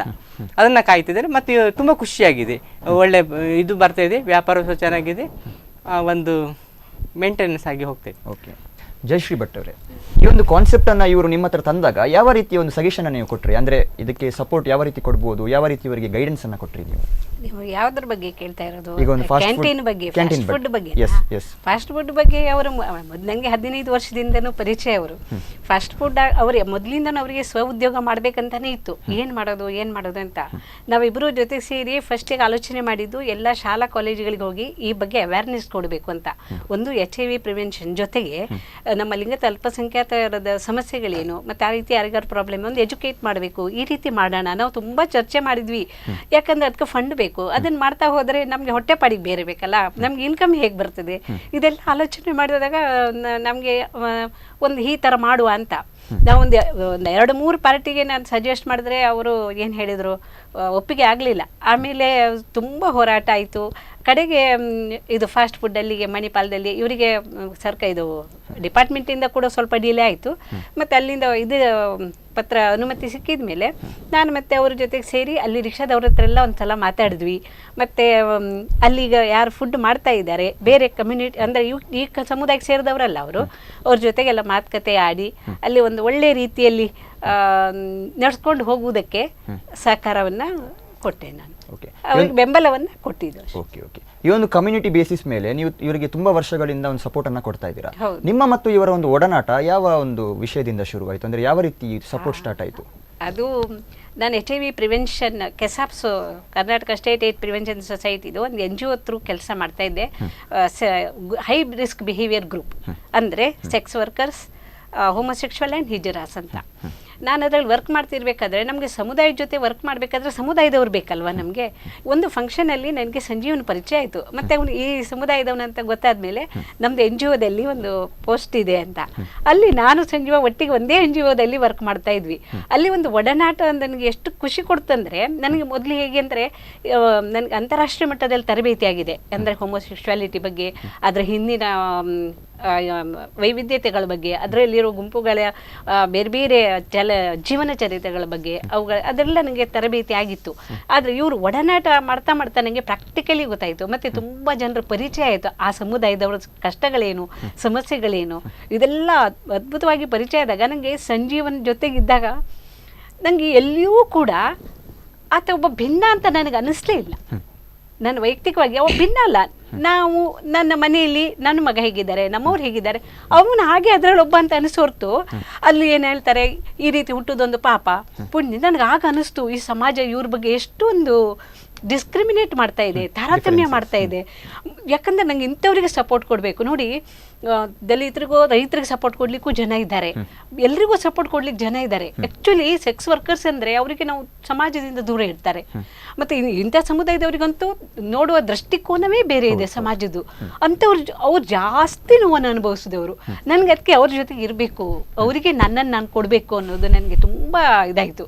ಆಗ ಅಲ್ಲಿಂದ ನಮ್ಮದು ಒಡನಾಟ ಪ್ರಾರಂಭ ಆಗಿ ನಮ್ಗೇನಂತ ಹೇಳಿದ್ರೆ, ನನಗೆ ಸಂಜೀವ ಅಂತ ಹೇಳಿದ್ರೆ ನನಗೆ ಮನೆಯಲ್ಲೊಬ್ಬ ಹಾಗೆ ನನಗೆ ನನಗೆ ಎಂತ ಹೇಳ್ತಾರೆ, ಸತ್ಯವಾಗಲೂ ಈಗ ನನಗೆ ಆತ್ಮದಲ್ಲಿ ಅತ್ಯಂತ ಹತ್ತಿರ ಇದ್ದವನು. ಮತ್ತು ನನಗೆ ಕೆಲವೊಂದಕ್ಕೆ ನನಗೆ ಸಂಜೀವನೇ ಸ್ಫೂರ್ತಿ. ಅವನು ನಿಜ ಹೇಳಬೇಕು ಅಂತಂದರೆ ಅವನು ಕಲ್ತದ್ದೊಂದು 5ನೇ ತರಗತಿ ಇರ್ಬೋದು. ಅನುಭವ ಅನ್ನೋದು ಮನುಷ್ಯನನ್ನು ಹೇಗೆ ಪಕ್ವ ಮಾಡ್ತದೆ ಅನ್ನೋದಿದೆಯಲ್ಲ, ಅವನನ್ನು ನೋಡ್ತಾ ನೋಡ್ತಾ ನಾನು ತುಂಬ ಕಲಿತೆ. ಮಾತ್ರ ಅವನಿಂದನೂ ನಾನು ಕಲ್ತದ್ದಿದೆ. ನಾನು ಈ ವಿಷಯದ ಬಗ್ಗೆ ನನಗೆ ಜ್ಞಾನ ಇರ್ಬೋದು, ಆದರೆ ಬದುಕನ್ನು ಅವನು ಎದುರಿಸಿದ ಬಗ್ಗೆ ಅವನು ಹೇಳುವಾಗ ಅವನ ಒಂದು ಏನು ಹೇಳ್ತಾರೆ, ಅವನು ಫೇಸ್ ಮಾಡಿದ ರೀತಿ, ಎಸೆಪ್ಟ್ ಮಾಡಿದ ರೀತಿ, ಮತ್ತು ಸರ್ಕಾರ, ಜನ ಮತ್ತು ನಾವು ಹೇಗೆ ಭಿನ್ನ ಭಿನ್ನ ಇದೆ ಮೇಡಮ್, ಇದೆಲ್ಲ ಎಷ್ಟು ಗೊಂದಲ ಇದೆ, ಇದೆಲ್ಲ ನನಗೆ ವೈಯಕ್ತಿಕವಾಗಿ ಪ್ರಾಕ್ಟಿಕಲ್ ನಾಲೆಜ್ ಕೊಟ್ಟವನಿದ್ದರೆ ಅದು ಸಂಜೀವ. ಹಾಗಾಗಿ ನಮ್ಮದು ಒಡನಾಟ ಅನ್ನೋದು ಇದೆಯಲ್ಲ, ಅದು ಹೇಗೆ ಹೇಳ್ತಾರೆ, ಆತ್ಮೀಯರಲ್ಲ ಆತ್ಮೀಯ, ಎರಡು ಆತ್ಮಗಳು ಅಂತ ಆ ಥರ ಅಂತವಲ್ಲ, ಹಾಗೆ ನನಗೆ ಆ ಸಂಜೀವ ಅಂದರೆ ನನಗೆ ಹಾಗೇನೆ. Okay okay. ಎಸ್ ಸಂಜೀವ್ ಅವರೇ, ಈಗಷ್ಟೇ ಹೇಳಿದರು, ಒಂದು ಡಿಪ್ರೆಸ್ ಸ್ಟೇಟ್ ಅಂದರೆ ಪ್ರತಿಯೊಬ್ಬರು ಒಂದು ಅನುಭವಿಸುವಂಥದ್ದೇ ಸಮಸ್ಯೆಗಳು. ಇಂಥ ಒಂದು ಸಮಯದಲ್ಲಿ ನಿಮ್ಮ ಜೀವನದಲ್ಲಿ ಇಂಥ ಸಮಸ್ಯೆಗಳು ತುಂಬ ಎದುರಾಗಿರ್ಬೋದು, ಈ ತಿರಸ್ಕಾರಗಳು ಅಥವಾ ನಿಂದನೆಗಳು, ಇದನ್ನು ನೀವು ಯಾವ ರೀತಿ ಹ್ಯಾಂಡಲ್ ಮಾಡಿದಿರಿ? ಸ್ಟಾರ್ಟಿಂಗಲ್ಲಿ ನನಗೆ ಇದು ಗೊತ್ತಿಲ್ಲ, ನಾನು ಯಾರು ಅಂತ ನನಗೆ ಸಹ ಗೊತ್ತಾಗ್ತಿಲ್ಲ. ನಾನೊಂದು ಗಂಡಾಗಿ ಹುಟ್ಟಿದ್ದೇನೆ, ಗಂಡಾಗಿ ಬೆಳೀತಾ ಇದ್ದೇನೆ ಅಂತಿದ್ದೆ. ಒಂದು ನನಗೆ ತುಂಬ ಬಡತನ ಇತ್ತು. ಯಾಕೆಂದರೆ ನನ್ನ ತಂದೆ ತೀರಿ ಹೋಗಿ ಇವತ್ತೊಂದು 35 ವರ್ಷ ಆಯಿತು. ಆವಾಗ ನಾನು ಸ್ವಲ್ಪ ಸಣ್ಣ, ಒಂದು 5-6ನೇ ವಯಸ್ಸಲ್ಲಿದ್ದೆ. ಇವತ್ತು ತಾಯಿನೂ ಕಳ್ಕೊಂಡು ಸಹ ಒಂದು 25-26 ವರ್ಷ ಆಯಿತು. ಆ ಸಮಯದಲ್ಲಿ ನನಗೆ ಏನು ಮಾಡಬೇಕು, ನಾನು ಯಾರು ಅಂತ ನಂಗೆ ಗೊತ್ತಾಗ್ತಿಲ್ಲ. ಕೂಲಿ ಕೆಲಸಕ್ಕೆ ಹೋಗ್ತಿದ್ದೆ, ಅಕ್ಕನ ಜೊತೆಯಲ್ಲಿ ಸೌದೆ ತರಲಿಕ್ಕೆ, ನೀರು ಹೊರಲಿಕ್ಕೆ ಏನೋ ಇದು ಮಾಡ್ತಿದ್ದೆ. ಮತ್ತು ಹೆಂಗಸರ ಜೊತೆ ಸ್ವಲ್ಪ ಬೆಳೀತಾ ಬರ್ತಾ ಇದ್ದೆ. ಎಲ್ಲರೂ ಕೇಳ್ತಿದ್ರು, ಇದೇನು ಇವು ಗಂಡು, ಮನೇಲಿ 3 ಹೆಣ್ಣು ಹುಟ್ಟಿದೆ, ಇದೊಂದು ಆಗ್ತಾಯಿದೆ ಈ ಹೆಣ್ಣು ಅಂತ, ಹೆಣ್ಣು ಆಗ್ತಿತ್ತು, ದೇವರೇನು ಇದೊಂದು ಗಂಡು ಮಾಡಿ ಬಿಟ್ಟಿದ್ದಾರೆ ಅಂತ ಆ ಥರ ಯೋಚನೆ ಮಾಡ್ತಿದ್ರು. ಆವಾಗ ಈ ಸಮಾಜದವರಿಗೆ ಈ ಸಮುದಾಯ ಬಗ್ಗೆ ಯಾರಿಗೂ ಗೊತ್ತಿಲ್ಲ. ಆವಾಗಲೇ ನಂಗೆ ಒಂದು ಸ್ವಲ್ಪ ಮನಸ್ಸಿಗೆ ಅನಿಸಿತ್ತು, ನಾನು ಯಕ್ಷಗಾನ ನೋಡಿ ಬರೋದು, ಯಕ್ಷಗಾನ ನೋಡಿಬಿಟ್ಟು ನಮ್ಮದು ಕಲೆ ನೋಡೋದು. ಅದರಲ್ಲಿ ನಾನು ಮೊದಲು ನೋಡಿದ್ದು ಇದು ಸ್ತ್ರೀ ವೇಷದಲ್ಲಿ ನಾಗಶ್ರೀಯನ್ನು ಯಕ್ಷಗಾನ ನೋಡಿಕೊಂಡು ಆ ದಾರಿಕನದು ವಿಚಾರ ನೋಡಿದಾಗ ಆ ಪಾತ್ರದಲ್ಲಿ ಬಂದು ಅಳ್ತಿದ್ದೆ. ಅಂದರೆ ಅವಳಿಗೆ ಒಂದು ಕಷ್ಟ ಏನು ಕೊಡ್ತಿದ್ದಾರೆ ಅಂತೇಳಿ, ಅಂದರೆ ಅವಳಿಗೆ ರೇಪ್ ಬೇರೆ ಬೇರೆ ವಿಚಾರದಲ್ಲಿ ನೋಡಿದಾಗ ಅದೆಲ್ಲ ತುಂಬ ಹಿಂಸೆ, ಅದನ್ನು ಯೋಚನೆ ಮಾಡ್ತಿದ್ದೆ. ಮನೇಲಿ ಬಂದು ಅಕ್ಕನ ಹತ್ರ ಎಲ್ಲ ಮಾತಾಡೋದು ಇದೇ ವಿಚಾರದಲ್ಲಿ. ಮನೆಗೆಲ್ಲ ಹೇಳ್ತಿದ್ರು, ಅಯ್ಯೋ ಇವನಿಗೇನೋ ಆಯ್ತಪ್ಪ ಗಂಡಿಗೆ, ಇದು ಗಂಡಾಗಿ ಹುಟ್ಟಿತ್ತು, ಹೆಂಡ್ತನ ಸ್ವಲ್ಪ ನೋಡ್ತಾ ಇದ್ದೀವಿ, ಮತ್ತು ಸ್ವಲ್ಪ ನಾನು ಪೌಡ್ರ್ ಹಾಕೊಳ್ಳೋದು, ಆವಾಗ ಪೌಡ್ರ್ ಸಿಗದಿದ್ದು ಸ್ವಲ್ಪ ಬೂದಿ ಆದರೂ ಹಚ್ಕೊಂಡು ಮಾಡ್ಕೊತಿದ್ವಿ, ಮಸಿ ತಿಕ್ಕೊಂಡು ಸ್ವಲ್ಪ ಕಣ್ಣಿಗೆಲ್ಲ ಹಾಕೊಂಡು ಹೀಗೆಲ್ಲ ಮಾಡ್ತಿರುವಾಗ ಮನೆಯಲ್ಲಿ ಹೇಳಿದ್ರು ಈ ಥರ ಎಲ್ಲ ಎಂತ ಇದು ಮಾಡ್ತಿ, ಗಂಡಾಗಿ ಹುಟ್ಟಿದವರು ಗಂಡಸಾಗಬೇಕು ಅಲ್ಲ ನೀನು ಯಾಕೆ ಅಂತ ಸ್ವಲ್ಪ ಇದು. ಆಮೇಲೆ ಬಡತನ ಇತ್ತು, ಆ ಬಡತನ ನಿಗಿಸ್ಲಿಕ್ಕೆ ನಾನು ಒಂದು ಹೋಟೆಲ್ ಇದಕ್ಕೆ ಸೇರಿದಾಗ ಅಲ್ಲಿ ಅವ್ರ ಜೊತೆಯಲ್ಲಿ ಬೆರೀಲಿಕ್ಕೆ ತುಂಬ ಕಷ್ಟ ಕೊಟ್ಟರು. ಕಷ್ಟ ಅಂತ ಹೇಳಿದ್ರೆ ನನ್ನನ್ನು ಮೈಯಲ್ಲಿ ಬಟ್ಟೆ ಎಲ್ಲ ಬಿಚ್ಚುವಂಥದ್ದು, ಹಿಂಸೆ ಕೊಡುವಂಥದ್ದು, ನೀನು ವಿಭಿನ್ನ ರೀತಿಯಲ್ಲಿ ಇದ್ದೀಯಾ, ಈ ಥರ ಎಲ್ಲ ಹಿಂಸೆ ಕೊಡುವಾಗ ನನಗೆ ಒಮ್ಮೊಮ್ಮೆ ತುಂಬ ಬೇಜಾರಾಗ್ತಿತ್ತು. ಆ ಜೊತೆಯಲ್ಲಿ ಯಾರ್ದು ಹಂಚ್ಕೊಳ್ಳಿಕ್ಕೂ ಆಗ್ತಾ ಇದ್ದಿಲ್ಲ. ಅಲ್ಲಿ ನನಗೆ ಸಮುದಾಯದ ಪರಿಚಯ ಇಲ್ಲ, ಎಲ್ಲ ಪುರುಷ ಪ್ರಧಾನದಲ್ಲಿ ನಾನು ಬದುಕ್ತಾ ಇದ್ದೇನೆ. ಅದೆಲ್ಲ ಯೋಚನೆ ಮಾಡಿದಾಗ ನಾನು ಬದುಕುದಾ ಬೇಡವಾ ಆ ಥರ ನಾನು ಯೋಚನೆ ಮಾಡ್ತಿದ್ದೆ. ಬೆಳೀತೆ ಬಂದಾಗ ನನಗೆ ಬೇರೆ ಬೇರೆ ಇದರಲ್ಲಿ ನಾನು ಫಸ್ಟಿಗೆ ಒಂದು ಕೆಲಸ ಬಂದು ಎನ್ ಜಿ ಒದಲ್ಲಿ ಸ್ವಲ್ಪ ಸೇರಿಕೊಂಡೆ, ಈ ಕೆಲಸ ಮಾಡಬೇಕು ಊರಿಗೆ ಬಂದು. ಆಮೇಲೆ ನನಗೆ ಮೇಡಮ್ ಪರಿಚಯ ಆದರು. ಮೇಡಮ್ ಪರಿಚಯ ಆದಾಗ ಹೇಳಿ ನಂಗೆ ಅವು ಕೊಟ್ಟಿದ್ದು ಬರೀ 600 ರೂಪಾಯಿ ಗೌರವಧನ, ಸಂಬಳ ಅಲ್ಲ ಗೌರವಧನ. ಆ 600 ರೂಪಾಯಿ ಗೌರವಧನ ತಗೊಳ್ಳುವಾಗ ನಂಗೆ ಎಷ್ಟು ಖುಷಿ ಅಂದರೆ ಏನೋ ಒಂಥರ ಖುಷಿ ಆಗ್ತಿತ್ತು. ನಾನು ಏನೋ ಒಂದು ಕೆಲಸ ಮಾಡ್ತಿದ್ದೀನಿ, ಅಲ್ಲಿ ನಮಗೆ ಗೌರವಧನ ಕೊಟ್ಟಿದ್ರು ಸಹ ಅದು ಸರ್ಕಾರಿ ಕೆಲಸ ಅಂತ ಹೇಳಿದಾಗ ಇವು ನನಗೂ ಒಂದು ಇಷ್ಟಕ್ಕೆ ಕಟ್ಟಿದ್ರು ಅಂತೇಳಿ ಮತ್ತೆ ಅದರ ಕೆಲಸನೂ ಸ್ವಲ್ಪ ಕಷ್ಟ ಇದ್ರು ಸಹ ಅದೇ ನನಗೆ ಮೇಡಮ್ ಬ್ಯಾಲೆನ್ಸ್ ಮಾಡ್ಕೊಂಡು ತಗೊಂಡು ಹೋಗ್ತಿದ್ರು. ಸಂಜೀವ್ ಹೀಗೆ ಮಾಡು, ಯಾಕಂದ್ರೆ ನನ್ನಲ್ಲಿ ವಿದ್ಯಾಭ್ಯಾಸ ಕಡಿಮೆ ಇರೋದ್ರಿಂದ ಅದನ್ನು ಬೆಳೀತಾ ಬಂದೆ. ಲಾಸ್ಟಿಗೆ ನನಗೆ ನಾನು ನಿಜವಾಗ್ಲೂ ಕಲ್ತಿದ್ದಿಲ್ಲ, ಈ ನೋವು ಇಟ್ಕೊಂಡೆ, ನೋವಿನ ಜೊತೆಯಲ್ಲಿ ನಾನು ಕೆಲಸ ಮಾಡ್ತಾ ಬಂದೆ. ನನ್ನ ಆರೋಗ್ಯ ಸ್ವಲ್ಪ ಹದಗೆಡ್ತಾ ಬಂತು. ಬೇರೆ ಬೇರೆ ವಿಚಾರ ಬಂದಾಗ ನಾನು ಏನಾದರೂ ಮಾಡಬೇಕು, ಇನ್ನು ನಾನು ಹೆದರಬಾರ್ದು ಅಂತೇಳಿ ಬೇರೆ ಬೇರೆ ಸಂಘಟನೆ ಸೇರಿಕೊಂಡೆ, ಒಂದು 10-15 ಸಂಘಟನೆ ಸೇರಿಕೊಂಡೆ. ಕೆಲಸ ಮಾಡ್ತಾ ಬಂದಾಗ ಅಲ್ಲಿಯ ವಿಚಾರಗಳನ್ನ ತಿಳ್ಕೊಂಡು ಬಂದೆ. ಯಾಕಂದರೆ ನನಗೆ ನೊಂದವರ ಜೊತೆ ಕೆಲಸ ಮಾಡಬೇಕಂದಾಗ ಇಲ್ಲಿ ಕೆಲವರಿಗೆ ನೊಂದವ್ರ ಮೇಲೆ ಇಲ್ಲ, ಬರೇ ನಾನು ಕೆಲಸ ಮಾಡ್ತೇನೆ ಅಂದು ಬಿಟ್ಟು ಅವ್ರು ನೇರವಾಗಿ ಮಾಡುವವರಿಲ್ಲ. ಅವ್ರಿಗೆ ನಾನು ಪ್ರಶ್ನೆ ಹಾಕಲಿ ಶುರು ಮಾಡಿದೆ, ಬೇರೆ ಬೇರೆ ಕಾರಣ ಕೊಟ್ಟೆ. ಮೇಡಮ್ ಅಂತ ಹೇಳೋದು, ಈ ಸಮಾಜ ನಮ್ಮನ್ನು ಸ್ವೀಕರಿಸಿಲ್ಲ ಮೇಡಮ್, ನಾವು ಸುಮ್ಮನೆ ಇದು ಮಾಡೋದು, ಇವರು ಒಂದು ಕಡೆ ಅದು ಆ 300-600 ರೂಪಾಯಿ ಒಂದು ಗೌರವಧನ ತಗೊಳ್ಬೇಕಿದ್ರೆ 3-4 ತಿಂಗಳು ನಂತರನೇ ಸಿಗೋದು.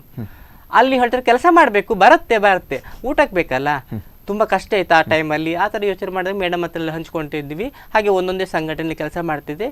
ಮಾಡ್ತಾ ನನ್ನಲ್ಲಿ ಅನುಭವ ಬಂತು, ಧೈರ್ಯನೂ ಬಂತು. ಆವಾಗ ನಂಗೆ ಸಿಕ್ಕಿರೋದು ಮೇಡಮ್ ಆಗಿರ್ಬೋದು, ವೀಣಾಧರಿ ಅಂತ ಒಬ್ಬರಿದ್ದು ಅವರಾಗಿರ್ಬೋದು, ನಾನು ಹಾಯ್ ಬೆಂಗಳೂರು ರವಿ ಬೆಳಗೆರೆ ಜೊತೆಯಲ್ಲಿ ಒಂದು ಸ್ವಲ್ಪ ಸಮಯ ಕೆಲಸ ಇದು ಮಾಡ್ಕೊಂಡಾಗ ಸ್ವಲ್ಪ ಧೈರ್ಯ ಬಂತು. ನಾನು ಫಸ್ಟ್ ಮಾಡಿದ ಕೆಲಸ ಅಂದರೆ ನಾನು HIV ಸೋಂಕಿತ ಒಳಗಾದಂಥ ವ್ಯಕ್ತಿಗಳ ಮಕ್ಕಳು ಮತ್ತು ಮಹಿಳೆಯರ ಮೇಲೆ ನಾನು ಫಸ್ಟ್ ಕೆಲಸ ಮಾಡ್ಲಿಕ್ಕೆ ಹೋದೆ. ಅವ್ರ ಜೊತೆಲಿ ಕೆಲಸ ಮಾಡಬೇಕು, ಅವ್ರನ್ನ ಫಸ್ಟು ಮೇನ್ ಸ್ಟ್ರೀಮ್ ತರಬೇಕು. ಈ ಸಮಾಜ ಏನು ಹೇಳ್ತಾರೆ, ಒಂದು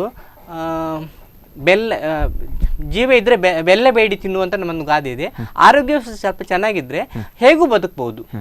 ಇಲ್ಲಿ ಆರೋಗ್ಯವನ್ನೇ ಇಡೀ ವಿಶ್ವಕ್ಕೆ ಒಂದು ಸವಾಲು ಅನ್ನೋದು HIV. ಆ ಒಂದು ಸಮಸ್ಯೆ ಇರುವವರನ್ನ ಯಾಕೆ ನಾವು ಪ್ರೀತಿಯಿಂದ ನೋಡಬಾರ್ದು, ಅವ್ರ ಜೊತೆ ಯಾಕೆ ಕೆಲಸ ಮಾಡಬಾರ್ದು ಅಂತ ನಾನು ಅದರ ಹೋರಾಟಕ್ಕೆ ಮುಂದೆ ಬಂದೆ. ಆಗ ಮುಂದೆ ಬಂದಾಗ ನಾನು ಬೇರೆ ಬೇರೆ ವಿಚಾರದಲ್ಲಿ ಮಾತಾಡ್ತಾ ಬಂದೆ. ಬರೀ ನಮಗೆ ನೀವು ಹೇಳ್ತೀರಾ ನಿಮ್ಮ ಪ್ರಿವೆನ್ಷನ್ ನಿಯಂತ್ರಣದ ಕೆಲಸ ನೀವು ಮಾಡ್ತಾ ಇದ್ದೀರಿ, ಅದು ಬೇರೇನೂ ಮಾಡ್ಬೋದು, ಯಾರು ಮಾಡ್ಬೋದು, ಡಾಕ್ಟ್ರು ಮಾಡ್ಬೋದು, ಆದರೆ ಸಮಸ್ಯೆ ಒಳಗಾದವ್ರ ಬಗ್ಗೆ ಏನಾದರೂ ಮಾಡಬೇಕು ಅಂತ ಹೇಳಿ ನಾನು ಅದ್ರ ಬಗ್ಗೆ ತುಂಬ ಹೋರಾಟ ಮಾಡ್ತಿದ್ದೆ. ಆ ಸಮಯದಲ್ಲಿ ಮೇಡಮ್ ಹೇಳಿದಾಗೆ ಹೈ ರಿಸ್ಕ್ ಗುಂಪು ಯಾರು ಅಂತ ಹೇಳಿದಾಗ ನಮ್ಮಲ್ಲಿ ಸಹ ತುಂಬ ಜನನು ಈ HIV ತುತ್ತಾದವರು ಇದ್ದಾರೆ, 2 ಸ್ಟಿಗ್ಮಾದಲ್ಲಿ ಬೆಳೆದವರು ಇದ್ದಾರೆ, ಎಷ್ಟೋ ಜನ ಸುಸೈಡ್ ಮಾಡ್ಕೊಂಡವ್ರು ಇದ್ದಾರೆ, ಮನೆ ಬಿಟ್ಟು ಹೋದವರು ಇದ್ದಾರೆ. ಈ ಥರ ಎಲ್ಲ ನೋಡುವಾಗ ನಾವು ಅವ್ರ ಜೊತೆಗೆ ಒಂದು ಕೆಲಸ ಮಾಡಬೇಕು, ಅವ್ರನ್ನೊಂದು ಇದು ಮಾಡಬೇಕು ಅಂತ ಹೇಳಿ ನಾನು ಅದನ್ನು ತಗೊಂಡು ಇವತ್ತೊಂದು 17 ವರ್ಷದಿಂದ ನಾನು ಅವರ ಜೊತೆಯಲ್ಲಿ ಕೆಲಸ ಮಾಡ್ತಾ ಬಂದೆ. ಅವ್ರ ಜೊತೆ ಕೆಲಸ ಬರ್ತಾ ಇರುವಾಗ ನನಗೆ ತುಂಬ ಒಂದು ಬೇಡಿಕೆ ಇದು ಸಿಕ್ತು, ತುಂಬ ಸಂಜೀವರು ತುಂಬ ಇದು ಮಾಡ್ತಾರೆ ಅಂತ. ಅದರಲ್ಲಿ ನನಗೆ ವಿದ್ಯೆ ಇಲ್ಲದಿದ್ದರೂ ಈ ಮೆಡಿಸಿನ್ ವಿಚಾರದಲ್ಲಿ ನನಗೆ ಹೇಗೆ ಮಾತಾಡಬೇಕು, ಯಾವ ರೀತಿ ಮಾಡಬೇಕು ಎಲ್ಲವನ್ನು ನಾನು ತರಟೆ ತಗೊಳ್ಳಿ ಶುರು ಮಾಡಿದೆ. ಯಾವ ಡಾಕ್ಟ್ರು ಬಂದರೂ ಸಹ ನಾನು ಪ್ರಶ್ನೆ ಹಾಕುವಂತ ಶುರು ಮಾಡಿದೆ. ಅವಾಗ ಸ್ವಲ್ಪ ಕೆಲವರಿಗೆ ನೇರ ಹೇಳ್ತಾರಲ್ಲ, ಸ್ವಲ್ಪ ಅವರಿಗೆ ಬೇಜಾರಾಗುವಂಥದ್ದು.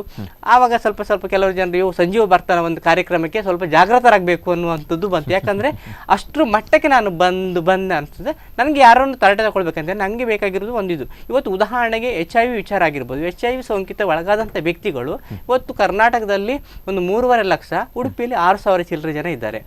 ಅದ್ರ ಜೊತೆಯಲ್ಲಿ ಲಿಂಗತ್ವ ಅಲ್ಪಸಂಖ್ಯಾತರು ಇವರು ನಾವೊಂದು ಆಶ್ರಯ ಅಂತ ಒಂದು ಸಂಘಟನೆ ಮಾಡಿದ್ವಿ, ಕಮ್ಯುನಿಟಿ ಬೇಸ್ಡ್ ಆರ್ಗನೈಸೇಷನ್ ಮಾಡಿದಾಗ ಅಲ್ಲಿ ನಾವು ಒಂದು ಪ್ರಾಜೆಕ್ಟ್ ಕೊಟ್ಟರು, ಪೈಚಾನ್ ಅಂತ ಪ್ರಾಜೆಕ್ಟ್ ಕೊಟ್ಟರು. ಆ ಪ್ರಾಜೆಕ್ಟಲ್ಲಿ ಕೆಲಸ ಮಾಡ್ತಿರುವಾಗ ನಾನೇ ಆ ಒಂದು ಸಂಘಟನೆ ಹುಟ್ಟಾಗಲಿಕ್ಕೆ ತುಂಬಾ ಪ್ರಯತ್ನ ಮಾಡಿದೆ. ಇದು ಬೇಕಾ ಬೇಡ ಅಂತ ನಂದು ಒಂದು ನಿರ್ಧಾರ ಏನಿತ್ತಂದರೆ, ಸಂಜೀವ ಹೀಗೆ ಇರೋದು, ನಾನು ಹೀಗೆ ಇರ್ತೇನೆ, ನಾನು ಯಾರಿಗೂ ಇದು ಮಾಡ್ತಾ ಇಲ್ಲ, ಅದನ್ನು ಅರ್ಥ ಮಾಡಿಸಿದೆ. ಕೆಲವರಿಗೆ ಭಯ ಯಾಕೆ ಪಡ್ತಾರಂದರೆ, ನಾವು ಹೀಗಿರೋದು ಇವರೆಲ್ಲ ಏನೋ ಅಂತ. ಏನೂ ಇಲ್ಲ, ಬಗ್ಗಿದವರಿಗೆ ಒಂದು ಗುದ್ದು ಜಾಸ್ತಿ ಅಂದರೆ ನಾವು ಅದಕ್ಕೆ ಇದು ಮಾಡಬಾರ್ದು. ಅದನ್ನು ನಾನು ಉಡುಪಿಯಲ್ಲಿ ಮಾಡಲೇಬೇಕಂತ ಒಂದು ಸಂಘಟನೆ ರಚನೆ ಮಾಡಿದೆ. ಆ ರಚನೆ ಮಾಡಿದಾಗ ಸುಮಾರು 4-5 ಜನ ಸಪೋರ್ಟು ಮಾಡಿದ್ದಾರೆ. ಅದನ್ನು ತಗೊಂಡು ನಾವು ಒಂದು ಪ್ರಾಜೆಕ್ಟಲ್ಲಿ ಕೆಲಸ ಮಾಡ್ತಾ ಬಂದ್ವಿ. ಏನು ಒಂದು ಪೇಚರ್ ಅಂತ ಪ್ರಾಜೆಕ್ಟ್ ತಗೊಂಡು ಆ ಪ್ರಾಜೆಕ್ಟಲ್ಲಿ ಕೆಲಸ ಮಾಡ್ತಾ ಬಂದಾಗ ಒಂದು 2,000 ಜನ ಹೋಮೋಸೆಕ್ಸುಲಿಟಿ ಅವರು ನೋಡಿದ್ವಿ. ನಮ್ಮ ಇಲ್ಲಿ ಸೆಕ್ಸುಯಾಲಿಟಿ ವಿಚಾರ ಬಂದಾಗ ನಮ್ಮಲ್ಲಿ ಲಿಂಗೋತ್ತರ ಲೈಂಗಿಕತೆ ವಿಚಾರ ಒಂದು, ಮತ್ತು ನಮ್ಮಲ್ಲಿ ವಿಭಿನ್ನ ಗುಂಪುಗಳಿದ್ದೇವೆ. ಕೋತಿ, ಡಿ ಬೈಸೆಕ್ಸುವಲ್, ಜೋಗಪ್ಪ ಜೋಗ್ತಿ, F2M ಹೆಣ್ಣಾಗಿ ಹುಟ್ಟಿ ಗಂಡಾದವರು, ಇವರೆಲ್ಲರೂ ನಮ್ಮ ಅಂಬರದಲ್ಲಿ ಒಂದು ಛತ್ರಿ ಅಡಿಗಡೆ ಬರೋದ್ರಿಂದ ಅವ್ರನ್ನೆಲ್ಲರೂ ಮೇನ್ ಸ್ಟ್ರೀಮಿಗೆ ತರಬೇಕು ಅಂತ ಒಂದು ಪ್ರಾಜೆಕ್ಟ್ ಕೊಟ್ಟರು. ಅದರಲ್ಲಿ ನಮ್ಮಲ್ಲಿ ಒಂದು 4-5 ಜನ peer ಎಜುಕೇಟರ್ಗೆ ಸೈಟಿಗೆ ಜಾಗಕ್ಕೆಲ್ಲ ಹೋಗಿ ಅವರೆಲ್ಲ ಐಡೆಂಟಿಫೈ ಮಾಡ್ಕೊಂಡು ಬಂದಂಥ ಜನಗಳಲ್ಲಿ ಇವತ್ತು 2,000 ಜನ ಹೆಚ್ಚು ಕಡಿಮೆ ಸಿಕ್ಕಿದ್ದಾರೆ. ಅವರಿಗೊಂದು ಮಾಹಿತಿ ಕೊಡ್ತಾಯಿದ್ರು. ಒಂದು ಹೆಲ್ತಿನ ಜೊತೆಯಲ್ಲಿ ಮೂಲಭೂತವಾಗಿರುವಂಥವ್ರಿಗೆ ಏನೆಲ್ಲ ಇದೆಯಾ ಅಂತ, ಆಧಾರ್ ಕಾರ್ಡ್ ಆಗಿದ್ದು, ವೋಟರ್ ID, ರೇಷನ್ ಕಾರ್ಡು, ಮನೆ, ಇದೆಲ್ಲ ವಿಚಾರ ಮಾತಾಡಿದಾಗ ಅದನ್ನು ನಾವು ಐಡೆಂಟಿಫೈ ಮಾಡ್ಕೊಂಡು ಈ ಸಮುದಾಯದ ಹೀಗಿದ್ದಾರಂತ ಇದನ್ನು ಚರ್ಚೆ ಆಯಿತು, ತುಂಬಾ ಹೋರಾಟ ಆಯಿತು. ಅಷ್ಟಾದರೂ ಸಮಾಜ ನಮ್ಮನ್ನು ಒಪ್ಕೊಳ್ಳಿಕ್ಕೆ ತಯಾರಿಲ್ಲ, ಯಾರೂ ಒಪ್ಕೊಳ್ತಾ ಇರಲಿಲ್ಲ. ಯಾಕಂದರೆ ಇವರು ಹುಟ್ಟಿದ್ದೇ ಒಂದು ಪಾಪ ಮಾಡಿದ್ದಾರೆ, ಇವರು ಹುಟ್ಟಿದ್ದೇ ಒಂದು ವೇಸ್ಟ್ ಏನೋ ಅನ್ನುವ ರೀತಿಯಲ್ಲಿ ನಮ್ಮನ್ನು ನೋಡಿದ್ರು. ಮನುಷ್ಯರಾಗಿ ಯಾರು ಕಾಣಲಿಲ್ಲ. ಎಸ್ ಓಕೆ, ಕಾರ್ಯಕ್ರಮವನ್ನು ಮುಂದುವರಿಸೋಣ. ಅದಕ್ಕಿಂತ ಮುಂಚೆ ಒಂದು ಚಿಕ್ಕ ವಿರಾಮ. ಎಸ್ ವೀಕ್ಷಕರೇ, ಆಸರೆ ವಿಶೇಷ ಕಾರ್ಯಕ್ರಮ ಮುಂದುವರಿಯುತ್ತೆ ಒಂದು ಪುಟ್ಟ ವಿರಾಮದ ಬಳಿಕ.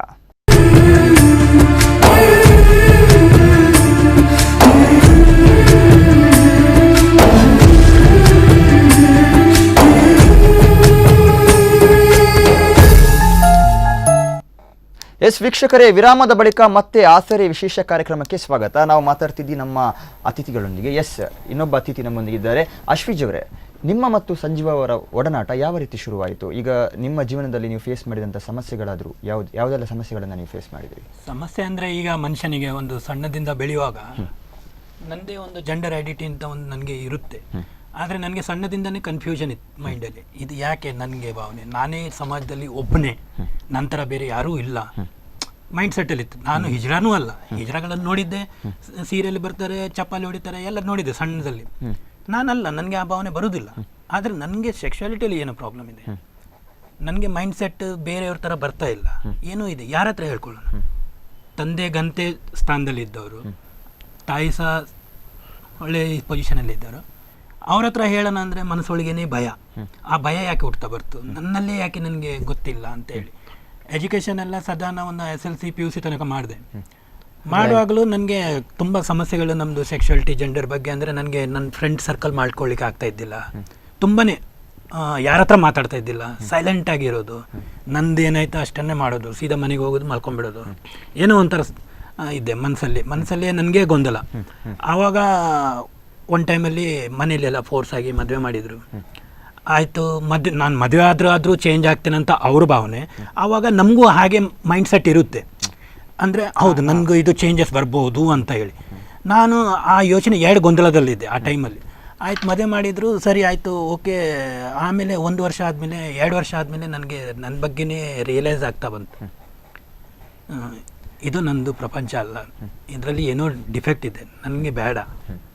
ಆವಾಗ ಅಷ್ಟು ನನಗೆ ಹೇಳುವಾಗ ಈಗ ಈ ಹುಡುಗಿಗೂ ಹೇಳಲಿಕ್ಕೆ ಆಗ್ತಾಯಿಲ್ಲ, ನನಗೆ ನನ್ನ ಬಗ್ಗೆ ಕನ್ಫ್ಯೂಷನ್ ಇದೆ. ಯಾರು ಡಾಕ್ಟರ್ ಹತ್ರ ನನಗೆ ಆವಾಗ ಇದೆಲ್ಲ ಈ ಥರ ಎಲ್ಲ CBOಗಳಾಗಿದೆ ಅಥವಾ ಸಂಘಟನೆಗಳಾಗಿದೆ, ನನಗೆ ಯಾವುದೇ ವಿಷಯ ಗೊತ್ತಿಲ್ಲ. ಸಂಗಮ ಅಂತ ಇದೆ, ಸಾರಥ್ಯ ಅಂತ ಇದೆ, ಹಮ್ಸಫರ್ ಅಂತ ಇದೆ, ಇಷ್ಟೆಲ್ಲ ವಿಷಯ ನನಗೆ ಗೊತ್ತಿದ್ದಿಲ್ಲ. ನಾನು ಆವಾಗ ಕನ್ಫ್ಯೂಷನಲ್ಲಿ ಫಸ್ಟ್ ಟೈಮ್ ಸುಸೈಡ್ ಅಟೆಂಪ್ಟ್ ಮಾಡಿದ್ದು. ನಮಗೆ ಪ್ರೆಗ್ನೆಂಟ್ ಇದ್ದರು, ನಮ್ಮ ಹೆಂಡತಿ ಡೆಲಿವರಿ ಆಯಿತು. ಡೆಲಿವರಿ ಆದಾಗಲೇ ಗಂಡು ಮಗ ಹುಟ್ಟುವಾಗಲೇ ನಾನು 1 ವಾರಕ್ಕೇ ಸುಸೈಡ್ ಅಟೆಂಪ್ಟ್. ಯಾಕೆ ಹಿಂಗೆ ಮಾಡಿದೆ ಅಂದರೆ ನನಗೆ ಕನ್ಫ್ಯೂಷನ್, ಇದು ಹೆಂಗೆ ಆಗ್ತದೆ, ನಾನು ಬೆಳೀತಾ ಹೆಂಗೆ ಚೇಂಜಸ್ ಬರುತ್ತೆ, ಇದ್ರ ಬಗ್ಗೆ ನನಗೆ ಹೆಂಗೆ ಗೊತ್ತಾಗಬೇಕು, ಯಾರ ಹತ್ರ ಕೇಳಬೇಕು, ಯಾವ ಡಾಕ್ಟರ್ ಹತ್ರ ಕೇಳಬೇಕು, ಯಾರು ಇದ್ರ ಬಗ್ಗೆ ಕೌನ್ಸಿಲಿಂಗ್ ಮಾಡ್ತಾರೆ. ಹೆಂಡತಿ ತುಂಬ ಸರ್ತಿ ನನಗೆ ಬಾಳಿಗೆ ಹಾಸ್ಪಿಟಲಲ್ಲಿ ಎಲ್ಲ ಟ್ರೀಟ್ಮೆಂಟನ್ನು ಮಾಡಿದರು, ಇವ್ರಿಗೆ ಏನೋ ಸೈಕಲಾಜಿ ಪ್ರಾಬ್ಲಮ್ ಇದೆ ಏನೋ ಇದರಲ್ಲಿ ಇದ್ದಾರೇನೋ. ನಾನು ಆವಾಗ ಯೋಚನೆ ಮಾಡ್ತದ್ದು ಒಂದೇ, ಆದರೆ ಆ ಡಾಕ್ಟರ್ ಹತ್ರ ಹೇಳೋಕ್ಕೆ ನನಗೇನು ಆಚೆಗೆ, ನನಗೆ ಗಂಡಸನ ಕಂಡ್ರೆ ಆಸೆ ಆಗುತ್ತೆ ಅಂತ ಹೆಂಗೆ ಹೇಳೋದು? ಒಂದು ಹೆಂಡತಿನ ಕಟ್ಕೊಂಡಿದ್ದೀನಿ, ಗಂಡಸನ ಕಂಡ್ರೆ ನನಗೆ ಆಸೆ ಆಗೋದು, ಇವಳನ್ನು ಕಂಡ್ರೆ ಆಸೆ ಆಗೋದಿಲ್ಲ ನನಗೆ ಹೆಂಗೆ ಹೇಳೋದು? ನಾನು ಆವಾಗ ತುಂಬ ಗೊಂದಲದಲ್ಲಿದೆ, ಹೂ ಐ ಆಮ್, ನಾನು ಯಾರು ಅಂತ ಹುಡುಕ್ಲಿಕ್ಕೆ ಹೋದಾಗ ಫಸ್ಟ್ ನನಗೆ ಸಿಕ್ಕಿದ್ದೆ ಹಮ್ಸಫರ್ ಟ್ರಸ್ಟ್. ನಾನು ನೆಟ್ಟಲ್ಲಿ ಸರ್ಚ್ ಮಾಡಲಿಕ್ಕೆ ಸ್ಟಾರ್ಟ್ ಮಾಡಿದಾಗ ಫಸ್ಟ್ ಮಹೇಂದ್ರ ಸಿಂಗ್ ಗೋಲಿ ಅಂತ ಪರಿಚಯ ಆದರು. ಅವ್ರು ಅಲ್ಲಿಂದನೇ ಫೋನ್ ಮಾಡಿ ಅಕ್ಕೈ ಪದ್ಮಶಾಲಿ ಸಂಗಮದಲ್ಲಿದ್ದರು, ಅವ್ರ ನಂಬರ್ ಕೊಟ್ಟರು. ಅವ್ರ ನಂಬರ್ ಕೊಟ್ಟರೆ ಅವ್ರು ಬೆಂಗಳೂರು ಬರ್ಲಿಕ್ಕೆ ಹೇಳೋದು. ಬೆಂಗಳೂರಲ್ಲಿ ಹೋದರೆ ಅವ್ರು ಅಂದ್ರೆ ನೀನು ಉಡುಪಿಯಲ್ಲಿ ಹೋಗಿ, ನಿಂದು ಅದೇ ಊರಲ್ಲ, ಅಲ್ಲಿ ಸಂಜೀವ್ ಅವ್ರದ್ದು ನಂಗೆ ನಂಬರ್ ಕೊಟ್ಟರು. ಅದೇ ನನಗೆ 32 ವರ್ಷ, 2012ರಲ್ಲಿ ಫಸ್ಟ್ ಕಾಂಟ್ಯಾಕ್ಟ್ ಆಗಿದ್ದು. ಆಮೇಲೆ ಇವ್ರದ್ದು ಜೊತೆಗೆ ಬೆರಿತಾ ಇವ್ರದ್ದು ಮಾತುಗಳು, ಇವ್ರದ್ದು ಇರುವ ಸ್ಟೇಜ್, ಇವ್ರ ಕಷ್ಟ ನೋಡ್ತಾ ನನಗೆ ಹಿಂದೆ ನನ್ನ ಫ್ಯಾಮಿಲಿಯವ್ರನ್ನ ಬಿಟ್ಟು ಬಂದದ್ದು, ಫ್ಯಾಮಿಲಿಯವ್ರು ನನಗೆ ಮನೆಯಿಂದ ಹೊರಗಡೆ ಹಾಕಿದ್ದು ಎಲ್ಲ ಮರಿತಾ ಬಂದೆ. ನನಗೆ ನನ್ನ ಮೇಲೆ ಸ್ವಲ್ಪ ಕಾನ್ಫಿಡೆನ್ಸ್ ಲೆವೆಲ್ ಬೆಳೀತಾ ಬಂತು. ಇವ್ರದ್ದು ಕೆಲವು ಸಿದ್ಧಾಂತಗಳು, ತತ್ವಗಳು, ಆ ರೀತಿಯಲ್ಲಿ ಇವ್ರು ಹೆಂಗೆ ನಡೀತಾರಲ್ಲ ಆ ರೀತಿಯಲ್ಲಿ ಆಲ್ಮೋಸ್ಟ್ ನನಗೆ ನಡೀಲಿಕ್ಕೆ ಆಗೋದಿಲ್ಲ. ಆದರೂ ಟ್ರೈ ಮಾಡ್ತಾ ಬಂದೆ, ಇವ್ರ ಕೈ ಮಾತ್ರ ಬಿಡಲಿಲ್ಲ ಅಷ್ಟೇ. ಓಕೆ, ಸಂಜೀವ್ ಅವರೊಂದು ಮಾದರಿ ಅಂತ ಹೇಳ್ಬೋದು ನಿಮಗೆ. ನನಗೆ ಮಾದರಿ. ಎಸ್ ಮೇಡಮ್, ಈಗ ನಾವು ಮಾತಾಡ್ತಿದ್ವಿ, ಈಗ ತುಂಬ ಜನ ಇಂಥ ಕನ್ಫ್ಯೂಷನ್ ಸ್ಟೇಟಲ್ಲಿ ಇರ್ತಾರೆ. ಯಾವಾಗ ಅವರೊಂದು ಕನ್ಕ್ಲೂಷನ್ಗೆ ಬರ್ತಾರೆ ಸಮಸ್ಯೆ ಬಗೆಹರಿತಾ ಹೋಗುತ್ತೆ. ಸೊ ಈ ಕನ್ಫ್ಯೂಷನ್ ಸ್ಟೇಟಲ್ಲಿ ನಿಮ್ಮ ಹತ್ರ ಬಂದವರಿಗೆ ನೀವು ಯಾವ ರೀತಿ ಸಲಹೆಯನ್ನು ಕೊಡ್ತೀರಾ? ಆ್ಯಕ್ಚುಲಿ ನಾನು ಕೌನ್ಸಿಲಿಂಗ್ನಲ್ಲಿ ಇಂಥ ಕೇಸಸ್ ಬಂದದ್ದು ಕಡಿಮೆ. ನಾನು ಈ ಸಮುದಾಯದವ್ರ ಜೊತೆ ವರ್ಕ್ ಮಾಡಿದಾಗ ನಂಗೆ ಅಲ್ಲಿ ಆಲ್ರೆಡಿ ಇದ್ದವರು ಇದ್ದರು. ಆದರೆ ನನಗೆ ಕೇಸ್ಗಳಲ್ಲಿ 1-2 ಕೇಸ್ ಬಂದಿದೆ. ನನಗೆ ಇವ್ರ ಜೊತೆ ಕೆಲಸ ಮಾಡಿದ ಹಿನ್ನೆಲೆ ಇರೋದ್ರಿಂದ ನನಗೆ ಅಲ್ಲಿ ಹ್ಯಾಂಡಲ್ ಮಾಡಲಿಕ್ಕೆ ಮತ್ತು ತುಂಬ ಇದಾಯಿತು. ಆದರೆ ಇಲ್ಲಿ ಹೇಗೆ ಪರಿಚಯ ಆಗೋದಂತ ಹೇಳಿದರೆ, ಚಿಕ್ಕಂದಿನಲ್ಲಿ ನೋಡಿ, ಈಗ ಅಶ್ವಿಜ್ ಅವರಾಗಲಿ ಸಂಜೀವ್ ಅವರಾಗಲಿ ನಾನು ಹೇಗೂ ನೀವು ಹೇಗೆ ಹಾಗೇ ಹುಟ್ಟಿದ್ದಾರೆ. ಯಾವುದೇ ವ್ಯತ್ಯಾಸ ಗೊತ್ತಾಗೋದಿಲ್ಲ ಅಲ್ವಾ? ಇಲ್ಲಿ ಇದು ಅರ್ಥ ಮಾಡ್ಕೊಳ್ಬೇಕೇನೆಂದರೆ, ಈಗ ಜೆನೆಟಲ್ಸ್ ಮೇನ್ ಅಂದರೆ ಜನನಾಂಗದ ಮೂಲಕ ನಾವು ಹೆಣ್ಣೋ ಗಂಡು ಅಂತಂದು ಗುರುತಿಸ್ತೀವಿ. ಹಾಗಿರುವಾಗ ಜೆನೆಟಲ್ಸ್ನಲ್ಲಿ ವ್ಯತ್ಯಾಸ ಆದರೆ ಫಸ್ಟಿಗೆ ವ್ಯತ್ಯಾಸಗಳಿದ್ರೆ ಇದ್ದೀರಾ ಅಂತ ಪಕ್ಕನೇ ಗೊತ್ತಾಗ್ತದೆ, ಅದು ಸರಿ ಇಲ್ಲ ಅಂತಂತಾದ್ರೆ. ಆದರೆ ಜೆನೆಟಲ್ಸ್ ಎಲ್ಲ ಕರೆಕ್ಟೇ ಇದೆ, ಯಾವಾಗ ಗೊತ್ತಾಗ್ತದೆ? ಆವಾಗ ಅವರ ಭಾವಗಳು ಹೇಗೆ ಗೊತ್ತಾಗಬೇಕು, ಯಾವಾಗ ಗೊತ್ತಾಗಬೇಕು? ಚಿಕ್ಕಂದಿನಿಂದ ಅಬ್ಸರ್ವ್ ಮಾಡ್ತಾ ಇದ್ರೆ ಸ್ವಲ್ಪ ಗೊತ್ತಾಗ್ತದೆ. ಅವ್ರು ಏನು ಮಾಡ್ತಾರೆ ಅಂತ ಹೇಳಿದರೆ, ಒಳಗಡೆ ಸಬ್ಕಾನ್ಷಿಯಸ್ಲಿ ಈಗ ಜೀನ್ಸ್ ಅಂದಮೇಲೆ, ಈಗ ಒಂದು ಮಾವಿನ ಹಣ್ಣು ಬೀಜ ಬಿಸಾಡಿದ ಮೇಲೆ ಯಾವಾಗ ಮೊಳಕೆ ಬರಬೇಕು, ಯಾವಾಗ ಹೂವಾಗಬೇಕು ಅಂತ ಅದರೊಳಗೆ ಇರ್ತದೆ ಅಲ್ವಾ? ಹಾಗೆ ನಾನು ಹೆತ್ತವ್ರಿಗೆ ಏನು ಹೇಳ್ತಿದ್ದೀನಿ ಅಂತ, ಹುಟ್ಟುವಾಗಲೇ ಅದರೊಳಗಿದೆ, ಅವ್ರು ತಂದುಕೊಳ್ಳೋದಲ್ಲ, ಅಥವಾ ಅದೊಂಥರ ಏನು ಫ್ಯಾಷನ್ ಆಗಿ ಅಥವಾ ಅಬ್ನಾರ್ಮಲ್ ಅಲ್ಲ. ಅದು ಒಳಗಡೆ ಅದು ಯಾವಾಗ ಈಗ ನಾವು ಹುಟ್ಟುವಾಗಲೇ ಸೆಕ್ಸುವಾಲಿಟಿಗೆ ಬರ್ತೇವ, ನಾವು ದೊಡ್ಡವರಾಗ್ಬೇಕು ತಾನೆ. ಹಾಗೆ ಅವರು ದೊಡ್ಡವರಾಗ್ತಿರುವಾಗ ಆಕರ್ಷಣೆಗಳು ಉಂಟಾಗೋದಲ್ಲಿ ವ್ಯತ್ಯಾಸ ಆಗೋದು, ಪ್ರಪಂಚದವನ್ನು ನೋಡಿದಾಗ ನಾವು ವ್ಯತ್ಯಾಸ ಹೇಗಾಗೋದು, ಇದೆಲ್ಲ ಅವ್ರಿಗೆ ತುಂಬ ಏನು ಹೇಳ್ತಾರೆ ಗೊಂದಲಗಳನ್ನು ಉಂಟು ಮಾಡ್ತಾರೆ. ಆಗ ಗೊತ್ತಾಗ್ತದೆ ಅವ್ರಿಗೆ ನಿಜವಾದ ಐಡೆಂಟಿಟಿ ನನಗೆ ಬೇರೆ ಇದೆ. ಹೀಗೆ ನಾನು ಇದೇ ವಿಷಯದಲ್ಲಿ ಕರ್ನಾಟಕದಾದ್ಯಂತ ಕಾಲೇಜ್ಗಳಲ್ಲಿ ಟ್ರೈನಿಂಗ್ ಕೊಡ್ತಾ ಇದ್ದೆ. ಇದೇ ವಿಷಯ ಸೈಕಲಾಜಿಕಲ್ ಹೆಲ್ತ್ ಆ್ಯಂಡ್ ಜೆಂಡರ್ ಇದೆ. ನನಗೆ ಹೆಚ್ಚಿನ ಮಕ್ಕಳು ನನ್ನ ಹತ್ರ ಓಪನ್ ಅಪ್ ಆಗ್ತಾ ಇದ್ರು, ಮೇಡಮ್ ನನಗೆ ಈ ರೀತಿ ಪ್ರಾಬ್ಲಮ್ ಇದೆ, ತಪ್ಪ ಇದು, ತುಂಬ ಹಿಂಸೆ ಅನುಭವಿಸ್ತಾರೆ, ತುಂಬ ಅಂದರೆ ತುಂಬ. ಇದು ಯಾಕೆ ಅಂತ ಹೇಳಿದರೆ, ಹೆಟರೋಸೆಕ್ಷುವಲ್ ಸಮಾಜದಲ್ಲಿ ಬಹು ಜನರು ಇರುವುದರಿಂದ ಇದು ತಪ್ಪು ಅನ್ನುವ ಕಲ್ಪನೆ ನಮ್ಮ ಸಮಾಜಕ್ಕಿದೆ. ಆದರೆ ಅದು ಆ್ಯಸ್ ನ್ಯಾಚುರಲ್ ಆ್ಯಸ್ ಹೆಟ್ರೋಸೆಕ್ಷುವಲ್ ಅಂತಂದರೆ ಗಂಡು ಹೆಣ್ಣಿನ ಆಕರ್ಷಣೆ. ಹಾಗೇನೆ ಇದು ಕೂಡ as natural as other things. ಈಗ 4 ಗೋಡೆ ಒಳಗೆ ಸೆಕ್ಷುವಲ್ ಪ್ರೈವಸಿ ಎಲ್ರಿಗೂ ಬೇಕು, ಡಿಗ್ನಿಟಿ ಎಲ್ರಿಗೂ ಬೇಕು. ಆಮೇಲೆ ರೈಟ್ ಟು ಯಾವುದು ಡಿಸ್ಕ್ರಿಮಿನೇಷನ್, ರೈಟ್ ಅಗೇನ್ಸ್ಟ್ ಡಿಸ್ಕ್ರಿಮಿನೇಷನ್, ತಾರತಮ್ಯಕ್ಕೆ ಒಳಗೆ ಹಾಕ್ಲಿಕ್ಕೆ ಯಾರಿಗೂ ಹಕ್ಕಿಲ್ಲ. ಯಾರು ಹುಟ್ಟುವಾಗ ಅವರು ಮನುಷ್ಯರೇ, ನಮಗೆ ಏನು ವ್ಯತ್ಯಾಸ ಅಂತ ನನಗೆ ಕಾಣ್ತಾ ಇಲ್ಲ. 4 ಗೋಡೆಯ ಒಳಗೆ ಒಬ್ಬೊಬ್ರದ್ದು ಒಂದೊಂದು ರೀತಿ. ಅದು ಒಂದು ವಿಷಯಕ್ಕೆ ಬಂದಾಗ ಮಾತ್ರ ಅವರು ನಾವು ಸಪ್ರೇಟ್ ಅಂತ ಗುರುತಿಸ್ಕೊಳ್ಬೋದೇ ಹೊರತು, ಈ ಥರ ನನ್ನ ಹತ್ರ ಕೇಸ್ ಬಂದಾಗ ಈಗ ನನಗೆ ಕಮ್ಯುನಿಟಿ ಇದೆ, ನಾನು ಇಲ್ಲಿ ಪರಿಚಯ ಮಾಡಿಸ್ತೇನೆ. ಆದರೆ ಅವ್ರಿಗೆ ಅದನ್ನು ಎದುರಿಸುವ ಶಕ್ತಿ, ಆದರೆ ಒಂದು ಹೇಳಲೇಬೇಕು, ಕಾನೂನು ಎಷ್ಟೇ ಬರಲಿ ಸಮಾಜ ಒಪ್ಪಿಕೊಳ್ಳದೆ ಕಾನೂನನ್ನು ಅನುಸರಿಸೋದು ಬಹಳ ಕಷ್ಟ. ಈಗ ಕಾನೂನು ಬಂತು ಅಲ್ವಾ, ಕಾನೂನು ಬಂದರೂ ಕೂಡ ಎಷ್ಟು ಜನ ಈಗ ಓಪನ್ ಅಪ್ ಆಗಿ ಮದುವೆ ಆದರು, ಎಷ್ಟೋ ಜನ ಇದ್ದಾರಲ್ಲ, ಎಷ್ಟಾದರೂ. ಯಾಕೆಂದರೆ ಈಗ ನಾವೇ ನೋಡ್ತೇವೆ, ಅವರಿಗೆ ಗಂಡು ನಮ್ಗಿನ್ನೂ ಅದು ಇನ್ನೂ ಏನು ಹೇಳ್ತಾರೆ, ಅಷ್ಟು ಡೆವಲಪ್ ಆಗಿಲ್ಲ ನಮ್ಮ ಬ್ರೈನ್, ಅಷ್ಟು ಎಜುಕೇಷನ್ ಇಲ್ಲ ನಮ್ಮ ಇಂಡಿಯಾದಲ್ಲಿ. ಅದೇ ನೀವು ವಿದೇಶಗಳಿಗೆ ಹೋದರೆ ಅದೆಲ್ಲ ಕಾಮನ್ ಇರ್ತದೆ, ಅಮೇರಿಕಾದಂಥ ದೇಶಗಳೇ ಕಾಮನ್. ಬಟ್ ಅದನ್ನು ಸ್ವೀಕರಿಸುವ ರೀತಿ ಇದೆಯಲ್ಲ ತುಂಬ ಕೆಟ್ಟದಾಗಿರುವಾಗ ಅವರಿಗೆ ಒಂದೇನೆಂದರೆ ಅವ್ರ ಬಗ್ಗೆ ಕೀಳರಿಮೆ, ಫಸ್ಟ್ ಬರೋದು ಅವ್ರ ಬಗ್ಗೆ ಕೀಳರಿಮೆ. ಫಸ್ಟ್ ಕೀಳರಿಮೆ ಬರ್ತದೆ, ಆ ಕೀಳರಿಮೆಯಿಂದ ಅವರನ್ನು ಹೊರಗೆ ತರಬೇಕು ಫಸ್ಟಿಗೆ. ಆ ಕೀಳರಿಮೆ ಮತ್ತು ಸೆಕ್ಷುವಾಲಿಟಿ ಏನು, ಜೆಂಡರ್ ಐಡೆಂಟಿಟಿ, ಬಯಾಲಜಿಕಲ್ ಐಡೆಂಟಿಟಿ ಅಂದ್ರೇನು. ಈಗ ಇವ್ರದ್ದು ಒಂದು ರೀತಿ ಇರ್ತದೆ, ಅವ್ರದ್ದು ಬೇರೆ ಬೇರೆ ಇರ್ತದೆ. ಇದರಲ್ಲಿ ಟ್ರಾನ್ಸ್ಜೆಂಡರ್ ಬೇರೆ, ಟ್ರಾನ್ಸ್ಸೆಕ್ಷುವಲ್ಸ್ ಬೇರೆ. ಅವರು male body but he himself female ಅಂತ ಫೀಲ್ ಆಗ್ತದೆ ಅವರಿಗೆ. ಅವ್ರು ಫಿಮೇಲೆ. ನೀವು ಹೇಳ್ತೀರಿ ಸಂಜೀವನಂತ ನನ್ನ ನಂತರ ನಾನೊಬ್ಬ ಅದ್ಭುತ ಹೆಂಗಸು ನೋಡಿದ್ರೆ ಅದು ಸಂಜೀವ. ಅವರು ಮಾಡೋ ನಾನು ಪ್ರತಿ ಹೆಣ್ಣು ಮಕ್ಕಳಿಗೆ ತೋರಿಸ್ಬೇಕು, ಎಷ್ಟು ನೀಟು ನಾಜುಕು, ಆ ರಂಗೋಲಿ ಅಡುಗೆ ಮಾಡೋದ್ರಿಂದ ಹಿಡಿದು ಪಕ್ಕಾ ಹೆಂಗಸು. ಇಲ್ಲಿ ಈ ಸಂಶೋಧನೆಗಳೆಲ್ಲ ಆಗ್ತಾ ಇರಬೇಕಾದ್ರೆ, ಒಂದು ಸಂಶೋಧನೆ ಆಗಿತ್ತು ವಿದೇಶದ, ಒಂದು ಸಂಶೋಧನೆ, ಒಬ್ಬ ಏನು ಮಾಡಿದ್ರು ಗೊತ್ತಾ, ಸೈಕಾಲಜಿಸ್ಟ್, ಇವನು ಹೆಣ್ಣಾಗ್ತಾನೆ ಅಂತ ಹೇಳಿ ಅವನಿಗೆ ಹುಟ್ಟುವಾಗಲೇ ಜೆನೆಟಲ್ಸ್ ಕಟ್ ಮಾಡಿ ಪ್ರಯೋಗ ಮೇಲೆ ಕಟ್ ಮಾಡಿದರು. ಹುಡುಗಾಕಿ ಹುಟ್ಟಿದ್ದವನು 13 ವರ್ಷ ಅನ್ನುವಾಗ 13 ವರ್ಷ ಅನ್ನುವಾಗ ಅದು ಜಾನಿಮನ್ ಅಂತ ಅವರು ಇದು ಸೈಕಾಲಜಿಸ್ಟ್ ಅವ್ರು ಏನು ಮಾಡಿದ್ರು ಈ ಥರ ಅವ್ನಿಗೆ 13-14 ವರ್ಷ ಅನ್ನುವಾಗ ಅವನು ಸುಸೈಡಿ ಅಟೆಂಪ್ಟ್ ಮಾಡ್ತಾನೆ. ಯಾಕಂದರೆ ಅವನ ಮೇಲೆ ಹುಟ್ಟುವಾಗಲೇ ಅವನಿಗೆ ಫಿಮೇಲ್ ಮಾಡಿಬಿಟ್ರಲ್ಲ ನೋಡಿ, ಯಾಕಂದರೆ ಅದು ತಪ್ಪು ಕಲ್ಪನೆ ಆಗಿತ್ತು. ಸುಸೈಡ್ ಮಾಡ್ಲಿಕ್ಕೆ ಹೋದ ಕಡೆಗೆ ಅವ್ನಿಗೆ ಹೇಳಿದ್ರು ನೀನು ಗಂಡಾಗಿ ಇದ್ದಿದ್ದು, ನಾವು ಈ ಥರ ಮಾಡಿದ್ದು ನಮ್ಮ ತಪ್ಪು ಅಂತ ಹೇಳಿ. ಅದು ಎಷ್ಟು ಒಂದು ವೈಚಿತ್ರಕ್ಕೆ ಕಾರಣ ಆಯ್ತಂದ್ರೆ, ಯಾವುದೇ ಇರಲಿ ಪ್ರಯೋಗಗಳಾಗಬೇಕು, ಆಗ್ತಾ ಇರ್ತದೆ, ಆದರೆ ಸಮಾಜ ಇದನ್ನು ಮುಕ್ತವಾಗಿ ಸ್ವೀಕರಿಸುವಂತಹ ಒಂದು ಮನೋಭಾವವನ್ನು ಬೆಳಿಬೇಕು. ನನ್ನ ಹತ್ರ ಬಂದು ನಾನು ಇದನ್ನೇ ಫಸ್ಟ್ ಸ್ಟೆಪ್ಪಲ್ಲಿ ಈಗ ಬೈ ಬರ್ತ್ ಸ್ಟಾರ್ಟಿಂಗ್ ಸ್ಟೇಜ್ ಹಾಗಾದ್ರೆ ಇದನ್ನು ಐಡೆಂಟಿಫೈ ಮಾಡ್ಬೋದು. ಈ ಡಿಫರೆನ್ಸ್ ಇಲ್ಲ ಆಗೋದಿಲ್ಲ. ಯಾವಾಗ ಆಗ್ತದೆ ಹಿಜ್ರಾ ಕಮ್ಯುನಿಟಿ ನೋಡಿ, ಜೆನೆಟಲ್ಸ್ ಅಂತ ಏನು ಹೇಳ್ತಾರೆ, ಹುಡುಗ ಆದರೆ ಶಿಶ್ನ ವೃಷಣಗಳು ಅಂತ, ಹೆಂಗಸು ಆದರೆ ಯೋನಿ ಇರಬೇಕು ಅಂತ ಹೇಳಿ.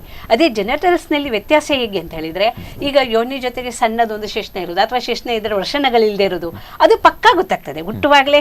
ಈ ಥರ ಅದು ಹುಟ್ಟುವಾಗಲೇ ಹಿಜ್ರಾ ಕಮ್ಯುನಿಟಿ ಅಂತ ಹೇಳ್ತೇವೆ. ಬಟ್ ಈಗ ಮೇಲ್ ಬಾಡಿಯಲ್ಲಿ ಫಿಮೇಲ್ ಇರೋದು, ಫಿಮೇಲ್ ಬಾಡಿಯಲ್ಲಿ ಮೇಲ್ ಇರೋದು, ಇದು ನಾವು ದೊಡ್ಡವ್ರು ಆಗ್ತಾ ನಮಗೆ ಅರಿವಿಗೆ ಬರ್ತದೆ ಹೊರತು, ಅವರಿಗೆ ಅರಿವಿಗೆ ಬರ್ತದೆ ಹೊರತು ಹುಟ್ಟುವಾಗ ನಿಮಗೆ ಸಾಧ್ಯನೇ ಇಲ್ಲ, ಆ ಥರ ಮಾಡಲಿಕ್ಕೆ ಸಾಧ್ಯ ಇಲ್ಲ. ಅದಕ್ಕೆ ಅಲ್ವ ಅವರು ಅಷ್ಟೊಂದು ಫೇಸ್ ಮಾಡಬೇಕಾಗ್ತದೆ ಸಮಾಜದ ವಿರುದ್ಧ. ಇದು ಕೂಡ ಪ್ರಕೃತಿಯೇ, ಇದು ಪ್ರಕೃತಿ. ಎಲ್ಲರೂ ಹೇಳ್ತಾರೆ ಪ್ರಕೃತಿ ವಿರುದ್ಧ ಅಂತ.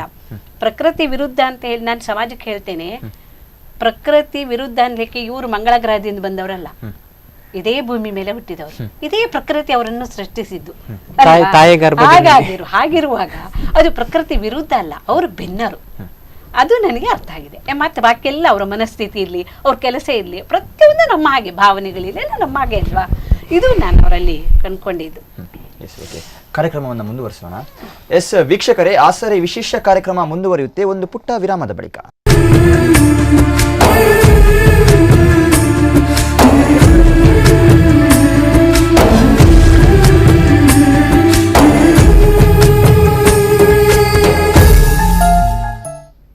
ವೀಕ್ಷಕರೇ, ವಿರಾಮದ ಬಳಿಕ ಮತ್ತೆ ಆಸರೆ ವಿಶೇಷ ಕಾರ್ಯಕ್ರಮಕ್ಕೆ ನಿಮಗೆಲ್ಲ ಸ್ವಾಗತ. ನಾವು ಮಾತಾಡ್ತಿದ್ವಿ ನಮ್ಮ ಅತಿಥಿಗಳೊಂದಿಗೆ. ಸಂಜೀವ್ ಅವರೇ, ಈಗ ಹಲವಾರು ಸಮಸ್ಯೆಗಳು ಎದುರಾಗುತ್ತೆ ನಿಮ್ಮ ಈ ಒಂದು ವಿಷಯದಲ್ಲಿ. ಸೊ ಆಸರೆ ಅನ್ನೋ ಒಂದು ಟ್ರಸ್ಟನ್ನು ನೀವು ಓಪನ್ ಮಾಡಿದ್ರಿ.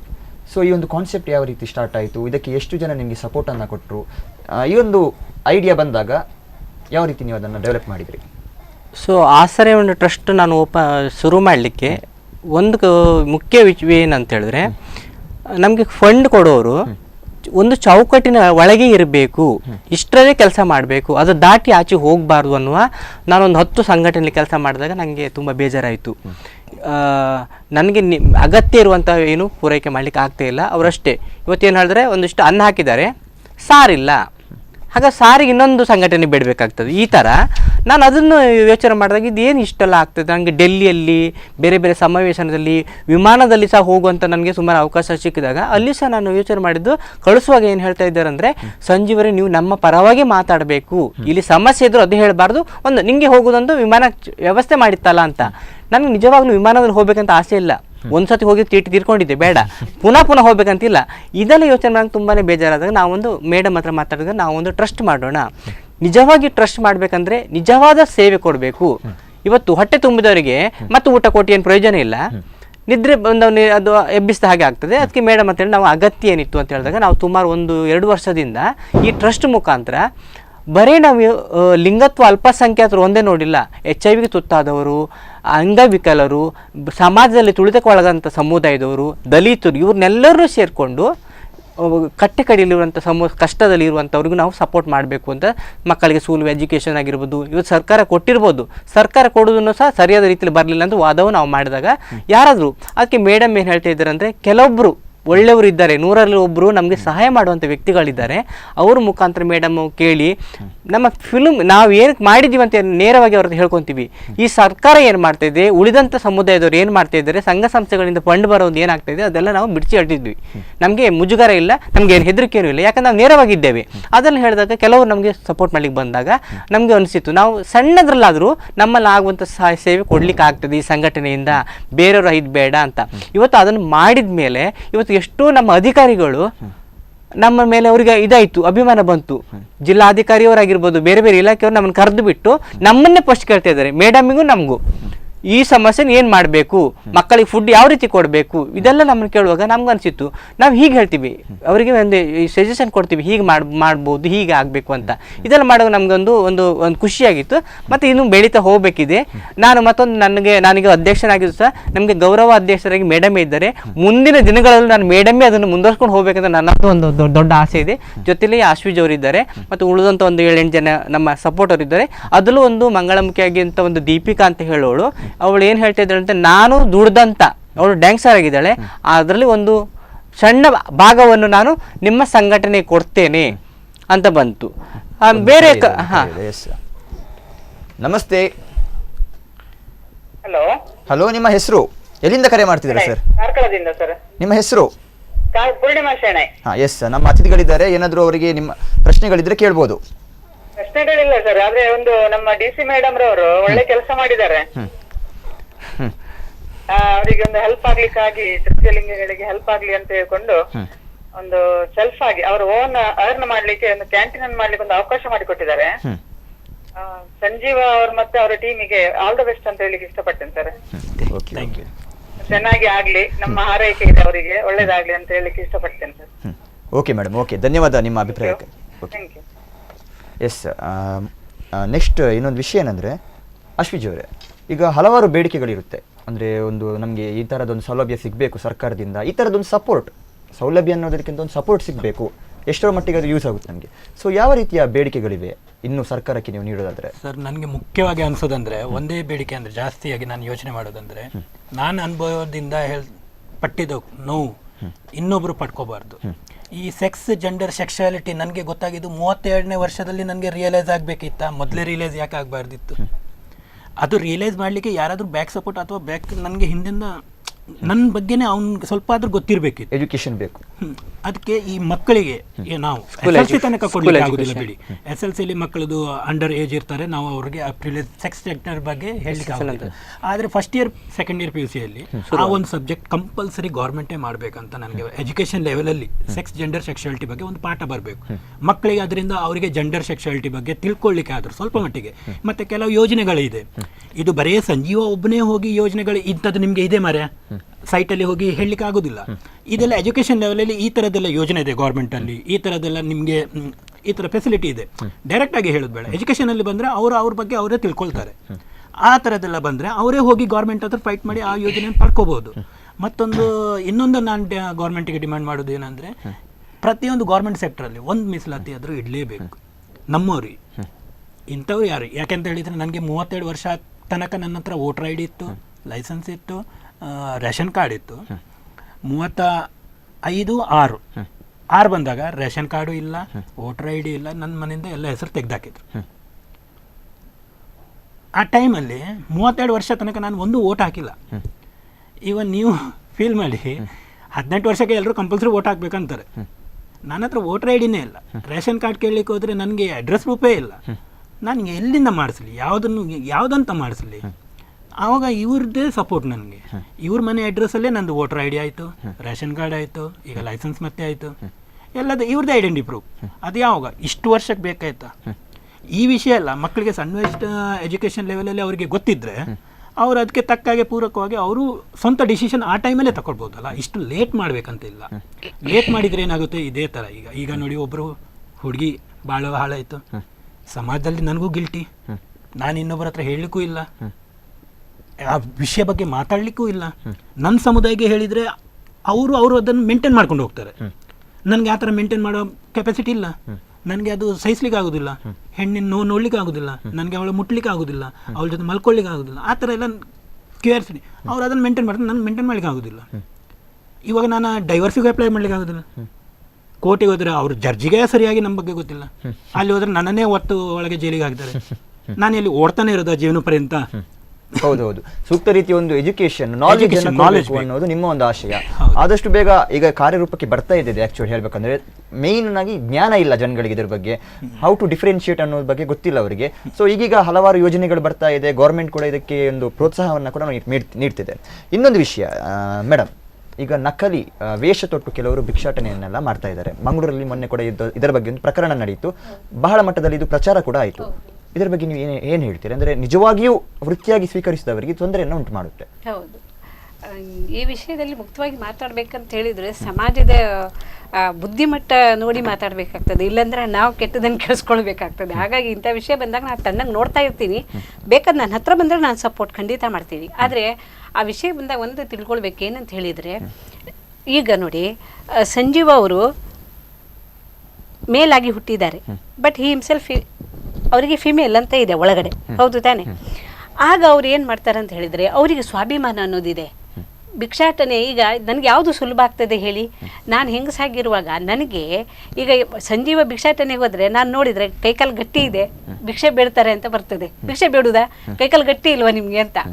ಅದೇನೇ ನನಗೆ ಆದ್ಯತೆ ಯಾವಾಗ ಬರ್ತದೆ, ನಾನೊಂದು ಹೆಣ್ಣು ವೇಷ ಹಾಕ್ಕೊಂಡ್ರೆ, ಹೆಣ್ಣಿನ ರೂಪದಲ್ಲಿದ್ದರೆ ನನಗೆ ಭಿಕ್ಷಾಟನೆಗೂ ಒಂದ್ಸಲ ಸಾಫ್ಟ್ ಕಾರ್ನರ್, ಆಮೇಲೆ ಸೆಕ್ಸ್ ವರ್ಕಿಗೂ ಒಂದು ಸಾಫ್ಟ್ ಕಾರ್ನರ್ ಬರ್ತದೆ.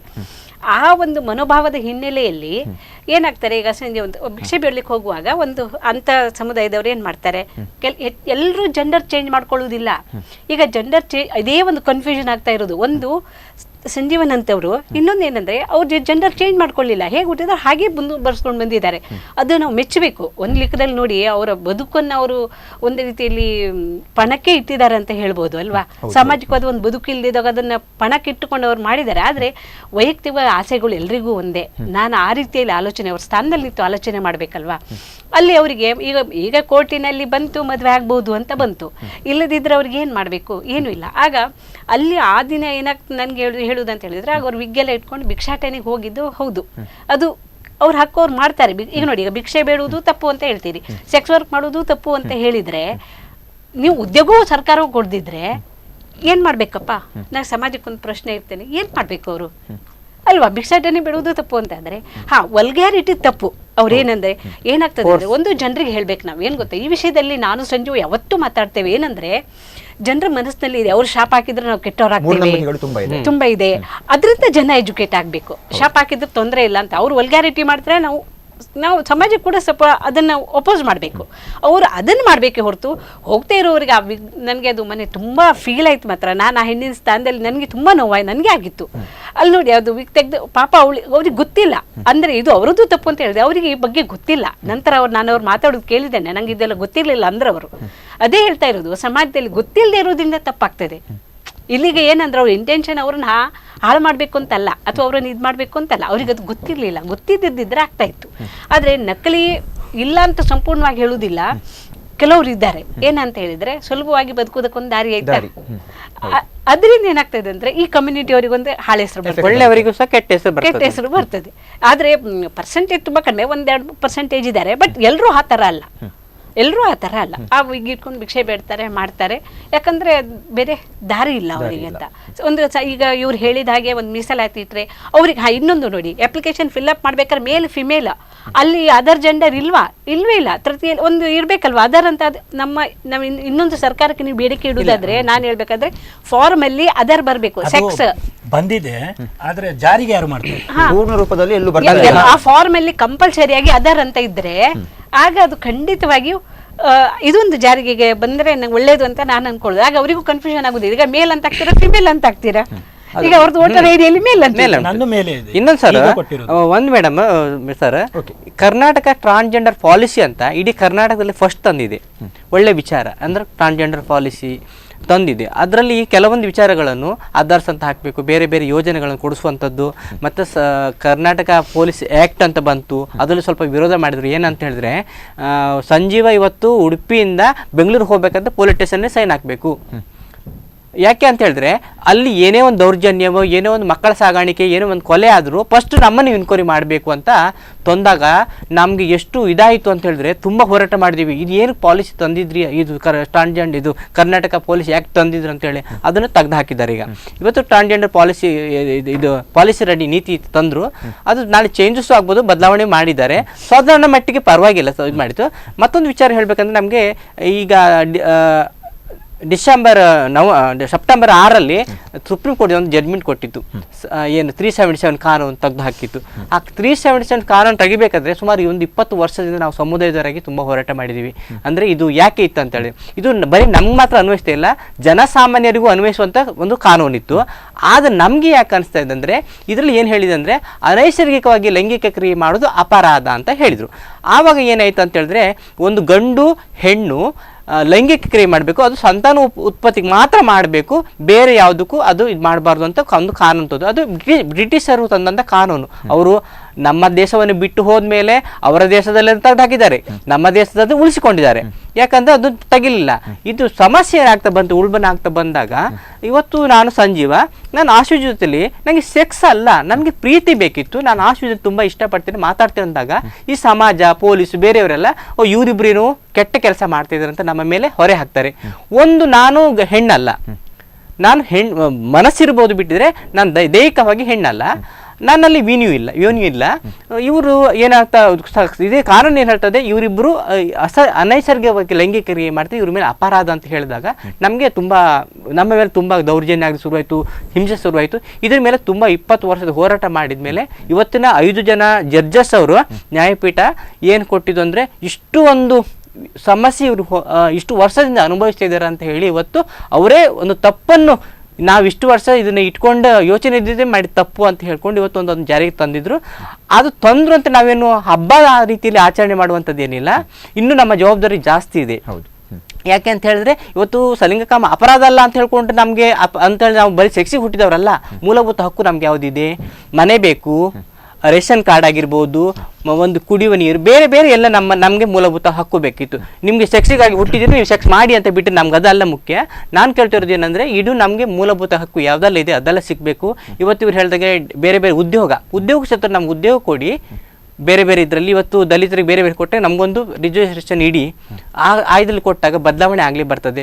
ಇವರು ಈಚೆಗೆ ಮೇಡಮ್ ಹೇಳಿದಂಗೆ ಸೆಕ್ಸ್ ವರ್ಕ್ ಮಾಡಬೇಡಿ, ಭಿಕ್ಷೆ ಬೇಡಬೇಡಿ ಅಂದರೆ ಮತ್ತೇನು ಮಾಡಲಿಕ್ಕೆ ನಮಗೆ ಮಾರ್ಗ ಇಲ್ಲದಿದ್ಮೇಲೆ ಮತ್ತೆ ಇನ್ನೇನು ಮಾಡಬೇಕು. ಇವತ್ತು ನಾನೊಂದು ಪಾಸ್ಪೋರ್ಟ್ ಓಪನ್ ಮಾಡಿದ್ದೇನೆ, ಇವತ್ತು ಕೆಲವರು ಚೆನ್ನಾಗಿ ನೋಡಿದ್ದಾರೆ, ನಾಳೆನೂ ಇದೇ ರೀತಿ ವ್ಯವಸ್ಥೆ ಮಾಡ್ತಾರೆ ನಂಗೆ ಗೊತ್ತಿಲ್ಲ.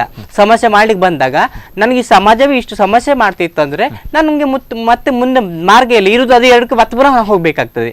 ಇವತ್ತು ನಮ್ಮನ್ನು ಬದಲಿಸ್ಲಿಕ್ಕೂ ಸಮಾಜದ ಕಾಳಜಿ ಇರಬೇಕು, ಜೊತೆಯಲ್ಲಿ ಅಧಿಕಾರಿ ಲೆವೆಲಲ್ಲಿ ಬರಬೇಕು, ಸರ್ಕಾರವೂ ಮಾಡಬೇಕು. ಇವತ್ತು ಯಾವ ಸರ್ಕಾರವೇ ಬರಲಿ ಅವರು ಸಹ ಯೋಚನೆ ಮಾಡಬೇಕು. ಇವತ್ತು ಇಷ್ಟು ಲಕ್ಷಗಟ್ಟಲೆ ಜನ ನಮ್ಮ ಸಮುದಾಯದವರಿದ್ದಾರೆ, ಓಟಿಗೆ ಮಾತ್ರ ನಾವಲ್ಲ.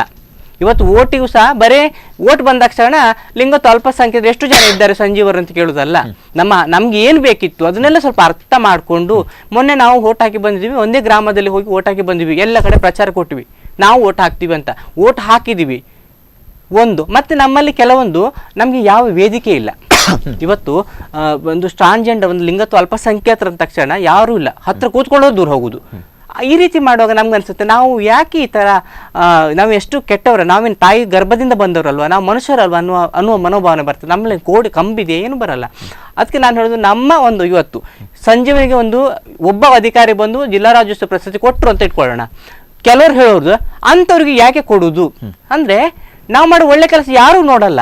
ಅದನ್ನು ಗುರುತಿಸಬೇಕಾಗಿದ್ದೆ, ಅವ್ರನ್ನು ಮೇನ್ಸ್ಟ್ರೀಮ್ ತರಬೇಕು. ಇಂಥದ್ದೆಲ್ಲ ಆದಮೇಲೆ ಬೇರೆ ಬೇರೆ ಎಲ್ಲೋ ಅಲ್ಲೊಂದು ಅದನ್ನು ದೊಡ್ಡ ಮಟ್ಟದಲ್ಲಿ ತೋರಿಸೋದಲ್ಲ. ಇವತ್ತು ಮಾಧ್ಯಮಕ್ಕಾಗಿರುವ ಟಿವಿಯವರಿಗೂ ಹೇಳೋದಷ್ಟೇ, ಇವತ್ತು ಬರೀ ನಮ್ಮ ತೋರಿಸ್ಕೊಂಡು ಇವತ್ತೊಂದು ನಮ್ಮ ಚಾನಲ್ ಚೆನ್ನಾಗಾಯ್ತು ಅಂತೇಳಿ ಅಲ್ಲ, ಇದನ್ನು ಜನರು ಅರ್ಥ ಮಾಡ್ಕೊಳ್ಬೇಕು, ಇವರನ್ನು ಮುಖ್ಯವಾಗಿ ತರಬೇಕಂತ ಪಾತ್ರ ತುಂಬಾ ಇದಿದೆ.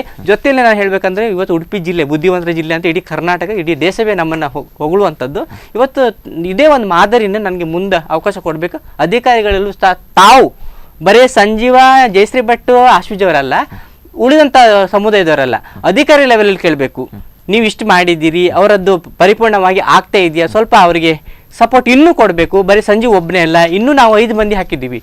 ಒಂದು ಲಾವಣ್ಯ, ಮತ್ತು ದೀಪಿಕಾ, ಸುದರ್ಶನ್, ಆಶ್ವಿಜು, ರತ್ನಾಕರ್, ಇವು 4-5 ಜನ ನಾವು ಕೇಳ್ತಾ ಇದ್ದೀವಿ. ನಮಗೂ ಸಹ ಇವತ್ತು ಒಂದು ಮನೆ ಆಗಿದೆ ಅಷ್ಟೇ, ಬಿಟ್ಟಿದ್ರೆ ಒಂದು 2-3 ಜನ ಬೇರೆ ಬಂದವರಿಗೆ ಹಾಕಿದ್ದಾರೆ. ನಮ್ಮ ಜಿಲ್ಲೆಯಲ್ಲಿ ಇದ್ದವರಿಗೂ ಸ್ವಲ್ಪ ಆದ್ಯತೆ ಕೊಡಿ, ಅವರಿಗೂ ಕೊಡಬೇಕು ಅಂತ ಇರುವಾಗ ನಮಗೆ ಎಲ್ಲ ಜಾಗ ಸಿಲೆಕ್ಟೆಡ್ ಜಾಗ ತೋರಿಸಿ ಆಯ್ತು, ಎಲ್ಲದೂ ಆಯ್ತು. ಆಮೇಲೆ ಸರ್ಕಾರ ಬದಲಾವಣೆ ಆಗ್ತಾ ಇರುತ್ತದೆ, ಮತ್ತೆ ಅಲ್ಲಿಗೆ ಮತ್ತೆ ಈಗ 4-5 ವರ್ಷದಿಂದ ನಾವು ಮತ್ತೆ ಕಾಯ್ತಾ ಇದೀವಿ ಯಾವಾಗ ಮನೆ ಆಗ್ತದಪ್ಪ ಅಂತ ಹೇಳಿ. ನಮ್ಮ ಮೂಲ ಉದ್ದೇಶ ಕೂಡ ಇದೇ ಕಾರ್ಯಕ್ರಮದ್ದು, ನಿಮ್ಮ ಒಂದು ಜನಾಂಗದವರಿಗೆ ಒಂದು ಉತ್ತಮವಾದ ಒಂದು ಫಲಗಳನ್ನು ಸರ್ಕಾರ ನೀಡಲಿ ಅನ್ನೋದೇ. ಕೊನೆಯದಾಗಿ ಸಂಜೀವ್ ಅವರೇ ಏನು ಹೇಳ್ತೀರಾ? ಈಗ ತುಂಬ ಜನ ಇದ್ದಾರೆ, ಈಗ ಈ ಒಂದು ಕನ್ಫ್ಯೂಷನ್ ಸ್ಟೇಜಲ್ಲಿ ತುಂಬ ಜನ ಇದ್ದಾರೆ, ಇವರಿಗೆ ಮುಖ್ಯ ಭೂಮಿಕೆಗೆ ಬರಲಿಕ್ಕೆ ಯಾವ ಸಲಹೆಯನ್ನು ನೀವು ನೀಡ್ತೀರಾ? ಒಂದು ಏನಂದ್ರೆ ಇವತ್ತು ಸರ್ಕಾರ ಒಂದು ಸರ್ವೆ ಮಾಡಬೇಕಾಗ್ತದೆ. ಇವತ್ತು ಪ್ರತಿ ಒಂದು ಕರ್ನಾಟಕದಲ್ಲಿ ಇರುವಂಥ 30 ಜಿಲ್ಲೆ ಇದೆ, ನಾವು ಬೇರೆ ಬಿಡಿ, ನಮ್ಮ ಜಿಲ್ಲೆ ರಾಜ್ಯದಲ್ಲಿರುವಂಥ 30 ಜಿಲ್ಲೆಯಲ್ಲಿ ಒಂದು ಸರ್ವೆ ಆಗಬೇಕಾಗ್ತದೆ. ಇದು ಸರ್ವೆ ಆಗಬೇಕಾದ್ರೆ ಸರ್ಕಾರದ ಜವಾಬ್ದಾರಿ ಇದೆ. ಎಷ್ಟು ಜನ ಸಮುದಾಯದವರಿದೆ ಇವತ್ತು ಹೇಳಿದಾಗೆ ಅಸಲಿ ನಕಲಿಯು. ಅಸಲಿ ನಕಲಿ ಅಂದ್ರೆ ಯಾರು? ನಾವೇ ಕನ್ಫ್ಯೂಷನ್ ಮಾಡಿ ಹಾಕಿದ್ದೀವಿ. ನಾನು ಹೇಳ್ತೇನೆ, ಇವತ್ತು ನಾನು ಲಿಂಗ ಪರಿವರ್ತನೆ ಆಗಿದ್ದೇನೆ, ನಾನು ಅಸಲಿ, ಇವರು ಲಿಂಗ ಪರಿವರ್ತನೆ ಆಗಲಿ, ಇವರು ನಕಲಿ. ಇಲ್ಲಿ ನಮ್ಮೊಳಗೆ ಅಲ್ಲಿ ಮೂರನೇ ವ್ಯಕ್ತಿಗೆ ಏನಾಗಿದೆ, ಹೌದು ಸಂಜೀವ ಅಸಲಿ, ಇವರು ನಕಲಿ ಅನ್ನೋದು ಭಾವನೆ ಬರ್ತದೆ. ಇಲ್ಲಿ ಅಸಲಿ ನಕಲಿ ಯಾರಿಲ್ಲ. ಯಾವ ಒಂದು ಗಣಸಿಗೂ ಸೀರೆ ಉಡಲ್ಲ, ಅವರು ಪಕ್ಕ ಗಣಸೆ. ಹಾಗಿರುವಾಗ ಅದನ್ನ ಅರ್ಥ ಮಾಡ್ಕೊಳ್ಬೇಕಾಗುತ್ತದೆ. ಮತ್ತೆ ಕಾನೂನಲ್ಲಿ ಹೇಳ್ತಾ ಇದ್ದೀವಿ, ಒಬ್ಬರ ಮೈ ಮುಟ್ಲಿಕ್ಕೂ ನಮ್ಗೆ ಇದಿಲ್ಲ, ಕಾನೂನು ಇಲ್ಲ. ಆದ್ರೆ ಅಂಥದ್ರಲ್ಲಿ ಕೆಲವೊಬ್ಬರು ನಮ್ಮನ್ನ ಲೈಂಗಿಕ ವಿಚಾರ ಕರ್ಕೊಂಡೋಗಿ ದೌರ್ಜನ್ಯ ಮಾಡುವಂಥದ್ದು, ಕೊಲೆ ಮಾಡುವಂಥದ್ದು, ಚಾಕು ಚುಚ್ಚುವಂಥದ್ದು, ಈ ಥರ ಎಲ್ಲ ಆಗ್ತಾ ಇರೋದು. ಇದು ಕೆಲವೊಂದು ಕಾನೂನಾತ್ಮಕ ಒಂದು ಸ್ಟ್ರಾಂಗ್ ಆಗಿ ಬರಬೇಕು. ಜೊತೆಯಲ್ಲಿ ಇದು ಸರ್ಕಾರ ಇದು ಸರ್ವೆ ಆಗ್ಬೇಕಂತ ಹೇಳಿದ್ವಿ. ಸರ್ವೆ ಆಗಬೇಕು ಜೊತೆಯಲ್ಲಿ. ಮತ್ತೆ ಯಾರಿಗೆ ಮೂಲಭೂತದಲ್ಲಿ ಇವತ್ತು ಒಬ್ರಿಗೆ ಮನೆ ಇದೆ, ಒಬ್ರಿಗೆ ಮನೆ ಇಲ್ಲ, ಅದನ್ನು ಮೊದಲ ಆದ್ಯತೆ ಕೊಟ್ಟು ಅವರಿಗೆ ಕೊಡುವಂಥದ್ದಾಗಬೇಕು ಅಂತ ನಾನು ಬಯಸ್ತೇನೆ. ಓಕೆ, ಅಶ್ವಿಜ್ ಅವರೇ, ನೀವು ಕೊನೆಯದಾಗಿ ನಿಮ್ಮ ಒಂದು ಅನಿಸಿಕೆಯನ್ನು ಹೇಳೋದ್ರೆ ಏನು ಹೇಳ್ತೀರಾ? ನನ್ನ ಅನಿಸಿಕೆ ಅಂದರೆ, ಈಗ ಸ್ವಲ್ಪ ಜೀವನದಲ್ಲಿ ಈಗ 7-8 ವರ್ಷ ಆಯಿತು ನೊಂದಿದ್ದೀನಿ. ಸಂಜೀವ್ ಮಾರ್ಗದರ್ಶನದಲ್ಲೇ ಬದುಕ್ತಾ ಇದ್ದೀನಿ. ಇನ್ನು ಮುಂದೆ ನನಗೆ ಆದ ಥರ ನೋವು ಇನ್ನು ಮುಂದೆಗೆ ಯಾರಿಗೆ ಆಗಬಾರ್ದು. ಎಜುಕೇಷನ್ ಲೆವೆಲ್ ಎಷ್ಟು ಬೇಗ ಬರುತ್ತೆ ಅಷ್ಟು ಒಳ್ಳೆಯದು ಅಂತ. ಓಕೆ ಓಕೆ, ಜಯಶ್ರೀ ಮೇಡಮ್ ಅವರೇ, ನೀವು ಒಂದು ಸಜೆಷನ್ ಅನ್ನು ಕೊಡೋದಾದ್ರೆ, ಎಷ್ಟು ಜನ ಏನು ಕನ್ಫ್ಯೂಷನ್ ಅಲ್ಲಿ ಇರ್ಬೋದು ಈಗ ನಮ್ಮ ಕಾರ್ಯಕ್ರಮ ವೀಕ್ಷಣೆ ಮಾಡುವವರು ಕೂಡ, ಏನು ಹೇಳ್ತೀರಿ ಅವರಿಗೆ? ನಿಮ್ಮ ಕಡೆಯಿಂದ ಯಾವ ರೀತಿ ಸಹಾಯ ದೊರಕುತ್ತೆ ಅಂತ? ಸಹಾಯ ಅಂತ ಹೇಳಿದ್ರೆ, ಈ ತರ ಸಮಸ್ಯೆ ಇದ್ದಾಗ ಹೆತ್ತವರಿಗೆ ಹೇಳ್ತಾ ಇರ್ತೀನಿ, ಮದುವೆ ಅಂತ ಬಂದಾಗ ಯಾಕೆ ಇವರು ಅವಾಯ್ಡ್ ಮಾಡ್ತಿದ್ದಾರೆ, ಯಾಕೆ ಇದೊಂದು ಒಂದು ಸೂಚನೆ ಕೊಡೋದವರು, ಮದುವೆ ಬೇಡ ಅನ್ನೋದು ಎಲ್ಲ ಕೇಸ್ಗಳಲ್ಲಿ ಅಂತ ಹೇಳ್ತಾ ಇಲ್ಲ ನಾನು. ಯಾಕೆ ಸ್ಟ್ರಾಂಗ್ ಆಗಿ ಇವ್ರು ಮದುವೆ ಬೇಡ ಅಂತ ಯಾಕೆ ಹೇಳ್ತಿದ್ದಾರೆ, ಅದನ್ನು ಓಪನ್ ಅಪ್ ಆಗಿ ಅದನ್ನು ಮನೆಯವರೇ ಸ್ವೀಕರಿಸಿದ್ರೆ ಉಂಟಲ್ಲ. ಈಗ ಸಂಜು ಅವ್ರ ಮನೆಯವರೆಲ್ಲ ಸ್ವೀಕರಿಸಿದ್ದಾರೆ, ಅದೊಂದು ದೊಡ್ಡ ಇಶ್ಯೂನೇ ಆಗುದಿಲ್ಲ. ನಮ್ಮ ಜೊತೆಲಿ ಆರಾಮಾಗಿ ಬದುಕೊಂಡು ಇರ್ತಾರೆ, ಇಶ್ಯೂನೇ ಆಗುದಿಲ್ಲ. ಹಾಗಾಗಿ ನಾನು ಹೆತ್ತವ್ರಿಗೆ ಏನು ಹೇಳ್ತೇನೆ, ಅಕಸ್ಮಾತ್ ಇಂಥವ್ರು ಇದ್ರೆ ನೀವು ಅವರನ್ನು ಒಪ್ಕೊಳ್ಳಿ. ಇಲ್ಲಿ ಸಮುದಾಯ ಇದೆ, ಸಾಧನೆ ಮಾಡಿದ್ರೆ ಸಾಧನೆ ಮುಂದೆ ಎಲ್ಲರೂ ತಲೆ ಬಾಗಿಯೇ ಒಂದು ಹಣಕ್ಕೆ, ಇನ್ನೊಂದು ಸಾಧನೆಗೆ. ನೀವು ಸಾಧನೆ ಮಾಡಿದ್ರೆ, ಈಗ ನಾರ್ಮಲ್ ವ್ಯಕ್ತಿಯೇ ಸಾಧನೆ ಮಾಡೋದು ಕಷ್ಟ, ನಮಗೆ ನಿಮ್ಮಂಥವ್ರಿಗೆ ಕಷ್ಟ ಆಗ್ತದೆ. ಮತ್ತೆ ಈ ಸಮುದಾಯದಲ್ಲಿ ಆ ಫೇಸ್ ಮಾಡ್ಕೊಂಡು ಸಾಧನೆ ಮಾಡೋದು ತುಂಬಾ ಕಷ್ಟ. ನನಗೆ ಇವ್ರನ್ನ ಬಿಟ್ಟು ಬೇರೆ ಹೈಫೈ ಲೆವೆಲ್ ನಲ್ಲಿ ಕೆಲವು ಫ್ರೆಂಡ್ಸ್ ಇದ್ದಾರೆ, ಅಂದ್ರೆ ಹೇಳ್ಕೊಳ್ಲಿಕ್ಕೆ ಆಗುದಿಲ್ಲ. ಸಮುದಾಯ ಜೊತೆ ಸೇರಿದ್ರೆ ಗೊತ್ತಾಗ್ತದೆ, ಸಮುದಾಯಕ್ಕೂ ಗೊತ್ತಾಗ್ತದೆ. ಅಂತ ವರ್ಗ ನನ್ನ ಹತ್ರ ಇಲ್ಲ, ಅಂದ್ರೆ ಕೌನ್ಸಿಲಿಂಗ್ ಬರ್ತಾರೆ, ಮೇಡಮ್ ಎಂತ ಮಾಡಬೇಕು, ನಮ್ಗೆ ಸಪೋರ್ಟ್ ಮಾಡಿ, ಅಂತವರಿಗೆಲ್ಲ ಸಪೋರ್ಟ್ ಮಾಡ್ತಾ ಇರ್ತೇನೆ. ಸಮಾಜಕ್ಕೆ ಏನ್ ಹೇಳ್ತೇನೆ ಅಂತ ಹೇಳಿದ್ರೆ, ಅವರನ್ನ ಇತರರ ಹಾಗೆ ಸ್ವೀಕರಿಸಿ ಅಷ್ಟೇ. ಅವ್ರನ್ನ ತಲೆ ಮೇಲೆ ಕೂರ್ಸೋದು ಬೇಡ, ತಲೆ ಮೇಲೆ ಕೂರ್ಸ್ಬೇಕಂತ ನಾನು ಹೇಳ್ತಾ ಇಲ್ಲ. ಮನೋಭಾವ ಒಂದು ಸ್ವಲ್ಪ ಬದಲು ಮಾಡ್ಕೊಳ್ಳಿ, ಅವರು ನಮ್ಮ ಹಾಗೆ ಅನ್ನೋದು ಮನೋಭಾವ ಒಂದು ಬದಲಾಗ್ಲಿ ಅಂತ ನಾನು ಹೇಳಲಿಕ್ಕೆ ಇಷ್ಟ. ಆದರೆ ಈ 7 ವರ್ಷದಲ್ಲಿ ನಮ್ಮ ಅಣ್ಣ ಮತ್ತೆ ಅತ್ತಿಗೆ ಮೊನ್ನೆ ನಮ್ದು ಕ್ಯಾಂಟೀನ್ ಓಪನ್ ಆದಾಗ ಬಂದ್ರು, ಸ್ವೀಕರಿಸಿದ್ದಾರೆ. ಅಟ್ಲೀಸ್ಟ್ ಅದೊಂದು ಖುಷಿ ಇದೆ ಮನಸ್ಸಿಗೆ. ಎಲ್ಲರೂ ಒಂದು ಸಪೋರ್ಟ್ ಅನ್ನ ನೀಡಬೇಕು. ಡಿಫರೆನ್ಸ್ ಕೊಡಿದ್ರೆ ಸಾಕು,